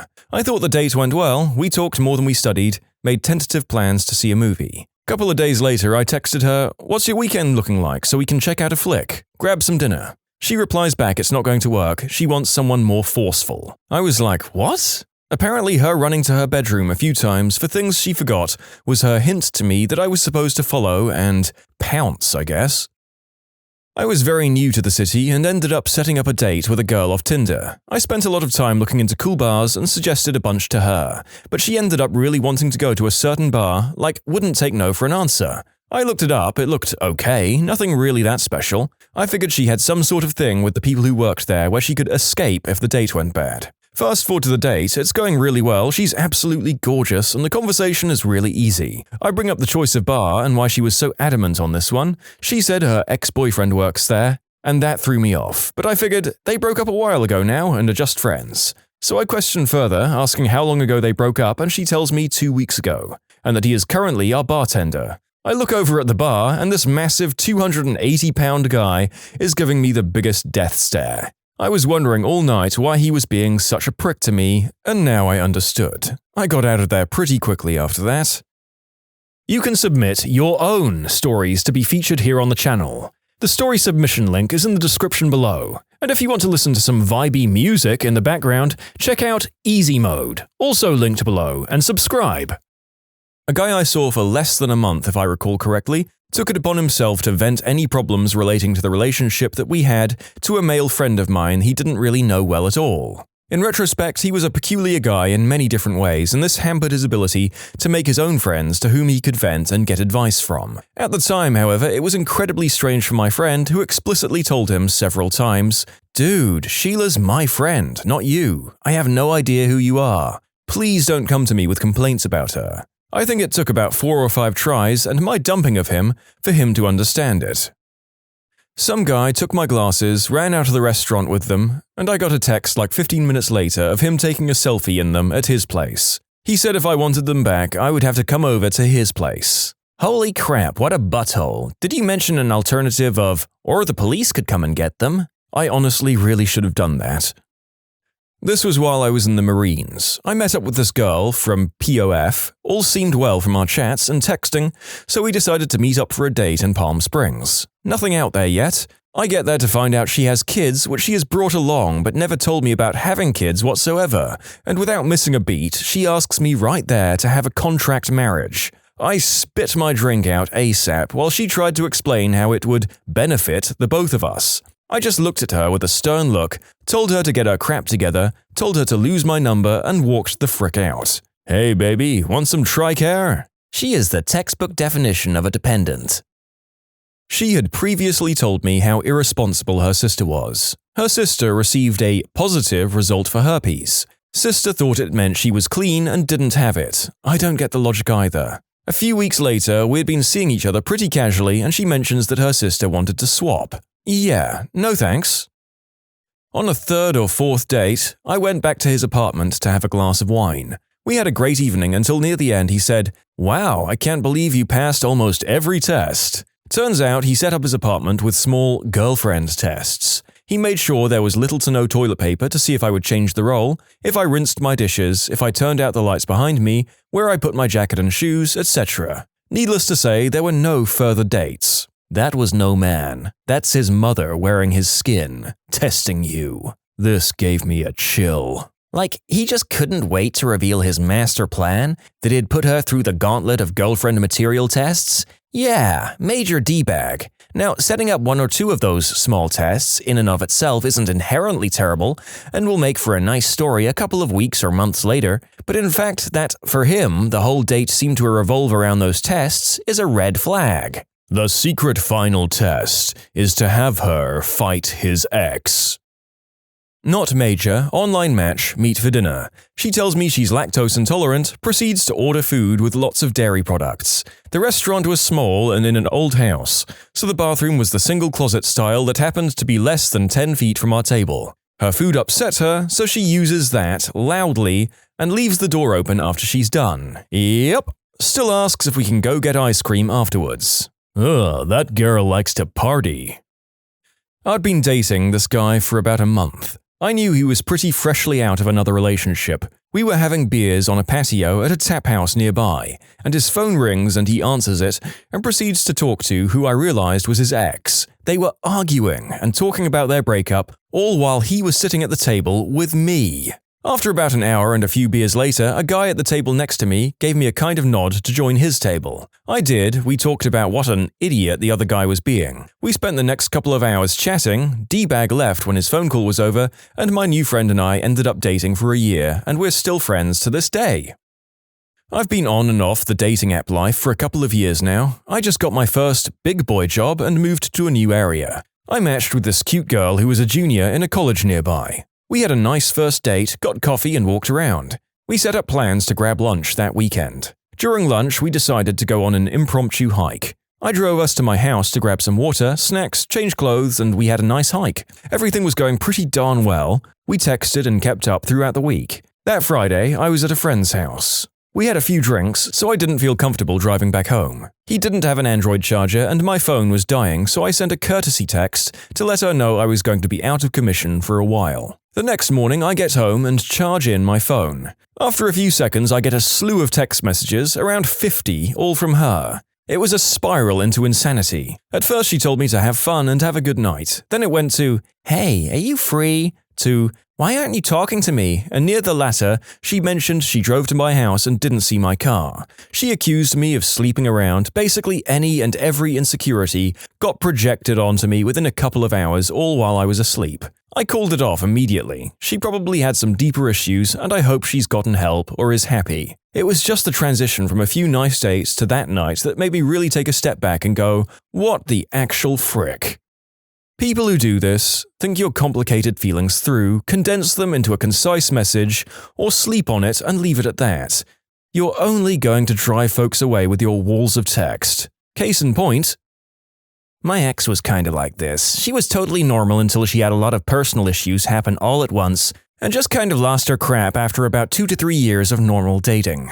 I can't have my phone on me at work a lot. Sometimes I'd turn it on at the end of the day and it would start with, "Hi, how are you?" and progress into, "Are you actually at work?" and, "Oh my god, you'd better not be with someone else, you fricking hussy." And she'd eventually work herself back to calm and be like, "I'm just so crazy sometimes, that's why you love me." Hint: this does not make someone love you. She did this about once a week along with other crazy crap like spying on all my texts and Facebook messages and harassing my female friends. I finally broke up with her when she refused to get any therapy. The last fight we had was her screaming at me about how dare I get my master's degree before her, and I clearly did it on purpose to make her feel worse about her life. To clarify, I did struggle to keep our relationship intact for almost 2 more years of full-on crazy psycho behavior, but there's only so much crap you can take before it starts affecting your own mental health as well. And also, for the record, it did make me realize that all these women I knew who were in terrible relationships that I was, like, she should just leave them.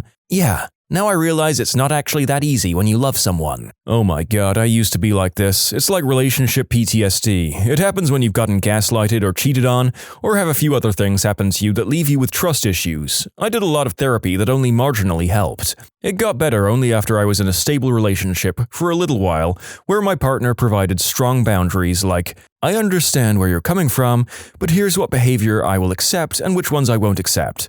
Staying within that structure means now it's downgraded to minor freakouts and play wrestling when they won't tell me what they're laughing about on their phone.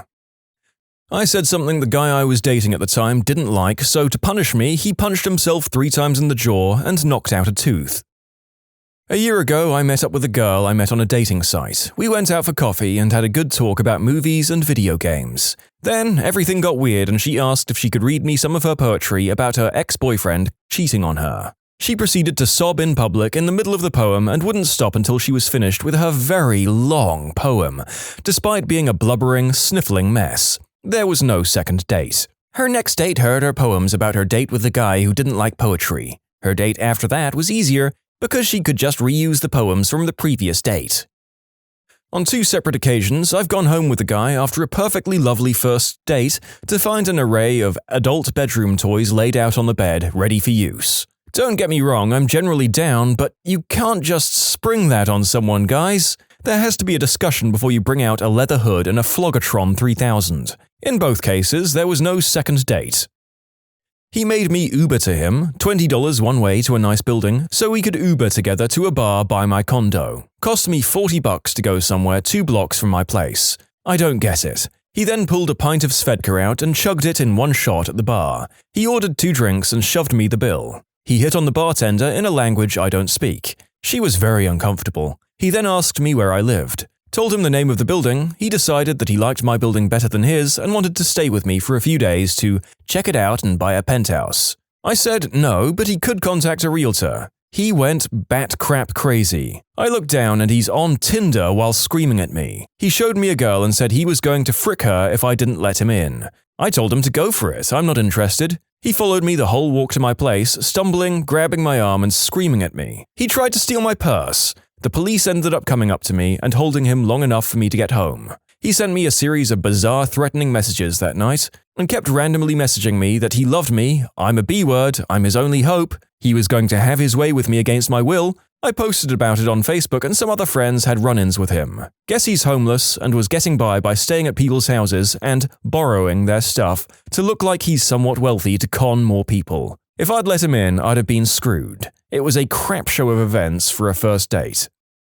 Here's the short version of an insanely crazy date. Took a girl out hiking. She bought a machete. She stripped down into the buff and started whacking through the foliage with her blade, and then got mad at me and threw roadkill at me. Have you ever witnessed a bride or groom say, "I do not," at a wedding? While working in the wedding industry for over 17 years, we've hosted on average 140 weddings per year. 10 plus years ago, we had a wedding and the groom and his groomsmen arrived, taking pictures, joking around, guests all arrived, took their seats, and about 5 minutes before the wedding was supposed to start, the bride's limo pulled up to the chapel. The bride's father got out, walked inside the chapel, walked to the microphone and stated the wedding was called off. His daughter would not be getting married today. He directed myself and my staff to still feed and liquor up all the guests since he'd already paid for all 170 people and got back into the limo and left. I never heard what the reason was, but that was by far the most awkward event I ever managed. It was a joke, but he was too nervous and it didn't really work. Everyone that heard him called him a jackass that ruined his own wedding. I was humiliated for him. I was in attendance where the pastor says, "Repeat after me, for better or for worse," and the groom said, "For better and for better." Everyone chuckled, but there was a hint of honesty there. They divorced after 9 months. I had a friend who decided to have a whole staged scene at this moment, with a mini soap opera playing out in the middle of the wedding. A mutual friend who was pregnant stood up and said that the baby was the groom's, and her husband flipped out. All the wedding party had scripted lines like, "Shut up, Susan, you know you lost your chance with him after the disappearance of your mysterious twin sister." The bride and groom were all in on it. It took the rest of the people only a few lines to realize that this was a joke. Fun was had by all, until about 3 months later when the soap opera actually happened and she cheated on him with his friend. Groom said, "I don't." Awkward silence and then, "Ha, it was a joke," followed by a longer, more awkward silence. Pranked ya! Yes, at my cousin's wedding. The bride suddenly backed out at the last second. The wedding was abruptly cancelled and we, the family of the groom, all went to a restaurant instead. The bride was kind of a B-word who was abusive towards my cousin and extorts him for his money, so we were all relieved that this happened. I guess bullet dodged, I suppose? Shame about the literal tens of thousands of dollars they'd probably spent up to that point, but what can you do? One of the times my father went to the altar after my mum had divorced him. He was what you'd call a serial groom. In any event, the wedding was being hosted at someone's house and they got in front of the minister and decided not to get married. But they were both drunks and there was a lot of booze stocked up and why let it all go to waste? So they decided to get crap show drunk and have a party. I don't remember her name as it would have been his 5th marriage at the time. He eventually hit marriage number 5, walked away from an engagement one more time and was engaged yet again when he died. Not exactly that, but an acquaintance of mine was getting married. A few days before the wedding, they realized they weren't going to make it as a couple. However, because everything was paid for, they agreed to go through with it. Apparently, they fooled people quite well, as a friend who was invited told me that they looked so in love, but I knew it was just an act. A few months later, they quietly went their separate ways. So I'm guessing they never signed anything to make the marriage official, they just had a party. That's a safe bet. Getting married takes paperwork, so if you just don't submit it, you're off the hook. My cousin did this, actually unbeknownst to his then-wife. They moved to a different state right after the ceremony and were going to file the paperwork there, and things immediately got kind of rocky. My cousin decided to just not submit the paperwork and didn't tell his wife. He kept trying to make it work. I think he did love her, but knew that she wasn't all in. When the wife finally decided to ask for a divorce about 6 months later, he was like, "Guess what? We don't have to pay." Before anyone goes, "Oh my god, what a prick," yes, my cousin is notoriously a D-bag, but he wasn't trying to screw her over or anything either. She had a lot of mental health problems, and in hindsight, their lives needed to go in different directions. My cousin paid for her to resettle back home and finish her college degree while he did his own thing. My buddy was so nervous he blurted out, "I do," the first time the priest addressed him. Same thing happened at my cousin's wedding. It got a pretty good laugh from everybody. Bride and groom got embarrassed and red-faced, and the bride continued to giggle from nervousness throughout the entire thing up until the actual I do's and kiss. Just adorable all round. Saw a guy who was too drunk to even say I do. Amazingly, they went through with it. Split up 6 months later. Turns out he'd cheated on the bride the night before. Stay classy. There's no better way to celebrate the most important day of your relationship than by getting so drunk you don't remember any of it. I was at a wedding where the bride didn't turn up, was horribly awkward whilst the groom just refused to agree that she wasn't coming. We all sat there for over an hour waiting. We were taken through for drinks, and the groom and main members of the wedding party disappeared. Apologies were made by the staff, dinner was served for anyone who'd stuck around, and then we all went home. Bride had freaked out. Apparently she did still want to get married, but the groom refused to go through it all again. They're still together though. Yeah, the pastor got the bride's name wrong. The groom was like, "I do not." All was well though, everyone got a pretty good laugh out of it. Highlight of the entire ceremony. I know a wedding manager and he only witnessed it once, but the groom meant it as a joke. He had some sort of bet going. The bride got mad and ran out of church. I just picture this annoying 90s groom. "I do not." Then grinning and looking around for approval. It's pretty much Ace Ventura doing this in my mind. "Dude, it was a joke, come back!" Here in the Netherlands, if you say no, or maybe, or anything else that's not clearly an affirmation, even if it's clearly meant as a joke, the wedding is off, and the person leading the ceremony is legally obligated to leave the premise to make sure the wedding cannot be legally completed. This is to prevent forced marriages. All the bride or the groom has to do to make sure they're not getting married is to say no briefly. Nobody can force the marriage to continue after that. So in the Netherlands, the guy would have ruined the entire day and thus deserved all of the crap the bride could give him.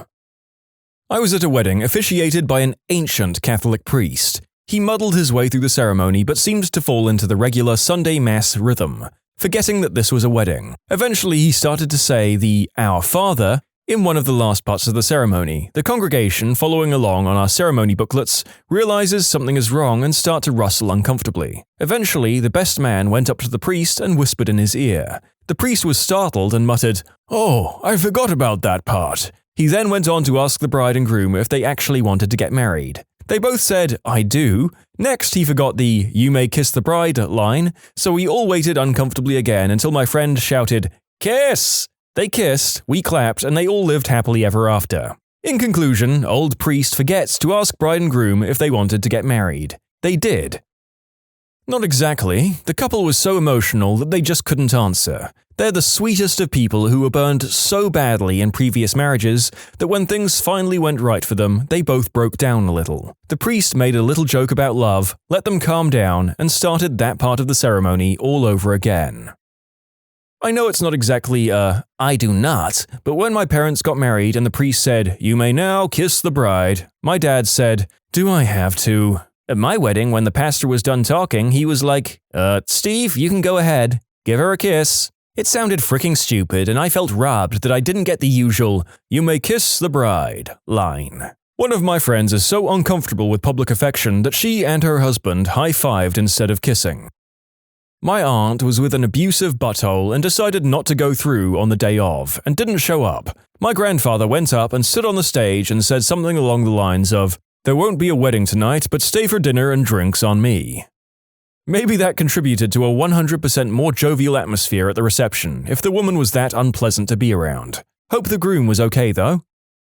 Not my story, but I heard about a friend of my ex-girlfriend getting married about 3 days before the wedding. The girl her fiancé was cheating on her with showed up at her door. She was crying hysterically and said, "I can't let you marry him. He's been cheating on you for 2 years. Please don't marry him." But it got colder from there. The girl went through with everything until it was time for the vows, and when it was her turn to say "I do," she clasped her hands and said, "I do not." Everyone kind of uncomfortably chuckled, going, I wonder if they rehearsed this. When she goes, "I do not marry the man who has lied to my face for 2 years. I do not marry the man who crept out of my bedroom when I was asleep to the neighbor's apartment to crawl into bed with her. I do not marry the man who stands here with me, humiliating me, my friends, and my family on what was supposed to be my special day. I do not, in the eyes of the church, forgive this man nor take him to be mine." It seemed like the story was going to come to a head, but apparently she just walked away crying and none of the guests knew what to make of it all. Apparently there was tremendous confusion. As a wedding DJ, something like this is a personal nightmare of mine. I frequently play music for the ceremony and processional, and I would have no idea what to play after a scene like this.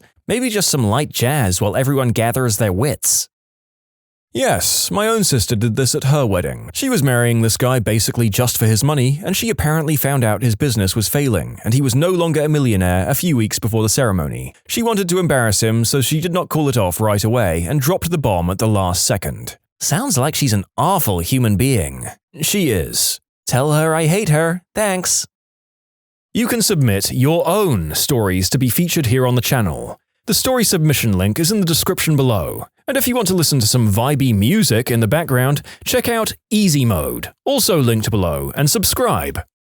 Not even close to the same, but at my wedding I spaced out while the officiant was talking. When it got time for I do, I was just staring blankly out the window. My now wife got my attention, and I had to ask what was going on. I said, I do. We didn't practice that part, sorry. This is adorable. My best friend got married recently, and the groom was staring out the window while the officiant was talking, and suddenly made a really shocked and scared face, and started to look panicked, and clearly wasn't listening. I was really concerned, but the rest of the ceremony went fine, and it turns out he realized in that moment he had forgotten a piece of the paper he needed during the ceremony. From this, we can discover grooms, and men in relationships generally, could benefit from discreetly well-placed teleprompters. Now there is a business model. I've been at a wedding where the bride basically said no, I don't submit to my husband. They had to ask the officiant not to use any of that language when exchanging vows. He obviously didn't listen and she just crossed her arms and said, no, I do not, when that part of the vows came about. They still got married and as far as I know, they live happily together. That whole wedding weekend was a circus from beginning to end. I knew a guy here in Pittsburgh whose bride just didn't show up. He decided to go around and invite some local homeless folks to feed them with the catering he had paid for. He's a fairly wealthy dude, so I'm sure the food was no fire hall special either. Crappy thing, but a hell of a guy. Never, but my sister did mess up her lines. She got so nervous it took 10 minutes. The do comes after I. The confusion is understandable. Pretty close. My ex-father-in-law, a retired judge, was officiant at a friend's wedding. They wrote their own vows and didn't run them by him beforehand, but I can't remember exactly how they went. It was something like, with me, you will never be alone. Together, you need not fear sickness or loss. I won't ever leave your side. When they were done, he said, I'm sorry, I can't accept those vows. Legally speaking, I need a clear and affirmative statement of consent from both of you. And you phrased everything as a negative. Do you want to be married? Please answer in a clear, articulated statement of affirmative consent. They both said, I do, and had a little laugh, and that was that. They were married. Not me, but an old high school friend who was cheating before her wedding was getting married and lightning hit the steeple right after they said their vows. Falling rock damaged some cars parked on the street next to the church. They lasted about a year. I kept a piece of the steeple for a long time and then tossed it a few years later when I realized it was probably bad luck. I want to believe the piece of steeple had a purpose. It washed up on a beach somewhere where another troubled couple were honeymooning, became a murder weapon, went on its way to many great home-wrecking adventures, but only the doomed ones. I would binge-watch that series. Yes, but it was purely a mistake. But before the bride could process what she had said, the man passed out and hit his head on a church pew, splitting it wide open. The wedding was stopped and his head was sewn up after it was revealed that the bride indeed made a mistake. Needless to say, the groom was on pain meds and hitting the alcohol did not help. It was all a big laugh afterwards, same couple still married. 15 to 20 years now.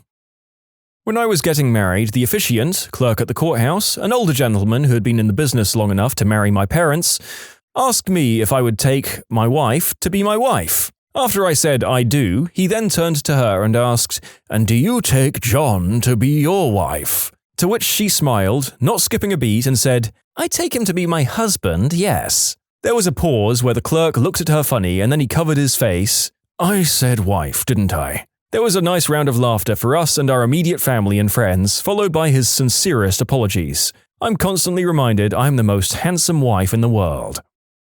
This isn't an I do not situation, but at my wedding, my officiant, embarrassingly, confused me by asking questions like, will you take care of your wife forever? Will you hold her dear? Will you support her? Typical wedding questions? So I looked at my wife and said, I will. I immediately realized my mistake and stammered out, I do. I felt like an idiot, but hey, my wife gave me her right hand instead of her left for the wedding ring, so it all balanced out. I don't know if this was horrifically awkward from an audience perspective or a wedding full of cute rom-com-esque mistakes. I think it could have seemed either way. I seriously felt like saying it, but I didn't have the cojones. Fights started in the honeymoon and marriage lasted 1.3 years. If you feel like saying it on your wedding day, do it. It's so much easier than navigating a divorce. No, but almost. I made a Princess Bride reference when we were sitting down with our officiant for the first time. We chuckled and he never mentioned it again. Until the wedding day, he did the whole bit, "Marriage is what brings us together today," and so on. The whole speech. My family was cracking up, but neither she nor her family have ever seen the movie. Honestly, I thought I was going to go to bed drunk and single that night. My now husband started fidgeting during the sermonettes leading up to the exchanging of the vows. The minister asked if we were ready to exchange them, and he said, "Not yet." They didn't capture my reaction, nor did they get my daughters holding back my, in full dress blues, marine son. He leaned towards the minister and said he forgot the rings in the car. His son, who was taping the wedding, ran out and got them. My father-in-law yelled out, "He didn't get that from me." Afterwards, the minister and the wedding planner said that it had never happened before. Neither one asked my husband beforehand because he seemed so calm. Not at the wedding, but at the rehearsal dinner the night before. Bride and groom's mother got into a fight out in the front of the restaurant. The groom said, "I'm not marrying you until you apologize to my family and promise you'll fix this." The bride refused, groom called off the marriage. Bride decided to still have the reception and slept with the groom's roommate. Come to find out later she was only marrying him for his parents' money. Safe to say the groom dodged a bullet. This comes from a fellow I know who photographed weddings. The groom, at the reception after the wedding ceremony, giving his groom's speech to a packed reception hall, thanks the best man for sleeping with his wife the night before and walks out. I was in a wedding party that got super close to derailing. We coordinated a meetup before the ceremony for wedding pictures near some train tracks in an unfamiliar city. The groom didn't do the best job of communicating to the bride the actual location, causing the bride's side to be late. This sent the bride into a fit of rage, saying such colourful phrases as, "You always do this, I hate you," to, "I'm calling off the fricking wedding." This made for an incredibly awkward first look, mind you. While the bride was screaming bloody murder, the groom was off in the distance with his head down and back turned to us. Within moments, I got a text from him stating that he'd just adjusted his fantasy football lineup and was good to go. Pictures commenced and the wedding went off with a few more major hitches, including the bride crying and almost backing out moments before the walk. They expect their first child soon. I did see a couple signing marriage papers at the municipal building in my county, and then he decided after she signed that he wasn't really interested in being married. They talked it out, he got water dumped on him, and we all got a show. No, but I've seen someone object when the priest asked, did anyone have a reason as to why the marriage shouldn't go forth? And it was my drunk, troublemaking cousin who professed her love for the groom. She got thrown out. I hope you were related to the bride. Not at the ceremony, but after the rehearsal dinner the night before, the bride saw the groom dancing with all her bridesmaids at the bar. Seemed like normal, fun, drunk stuff, but she flipped out and made a giant scene. Ended up sitting in the back seat of my car, my wife was in the wedding, bawling and refusing to talk to the groom. After like 30 seconds of people trying to talk sense into her, she told us to take her to her parents' house. We get there, take her inside, and leave. The next morning we find out the wedding is off. Apparently, the groom came over and she yelled at him, said she didn't love him, didn't want to go through with the wedding. The groom finally said, "Okay, fine." Then she turned it into, "He called off the wedding," and became the victim. She ended up keeping the gigantic ring, going on the expensive honeymoon with a friend, while her parents had to eat the cost of the ceremony and reception because it was too late to cancel. Rumors were it was around $50K. That afternoon, they brought around pieces of the wedding cake to everyone so it wouldn't go to waste. Our read on it was the bride never wanted to go through with it and this was her way out. I knew none of these people, so for me it was like watching a Jerry Springer episode. Me and another guy who no one knew just sat back and watched it all unfold, going, "This is awesome." The worst/best I've seen in person was a bride saying, "I need a minute," leaving and then coming back a minute later to say "I do." I was thoroughly confused, but it turns out she had been engaged before, and that man had died in a violent accident, and some memories came flooding back. My husband said, "Do I have to?" when he was asked to say his vows. The judge said, "Do it or you aren't getting married today." He did it. My husband thinks he's funny. He's not. During the rehearsal dinner, I said, "I yabba dabba doo."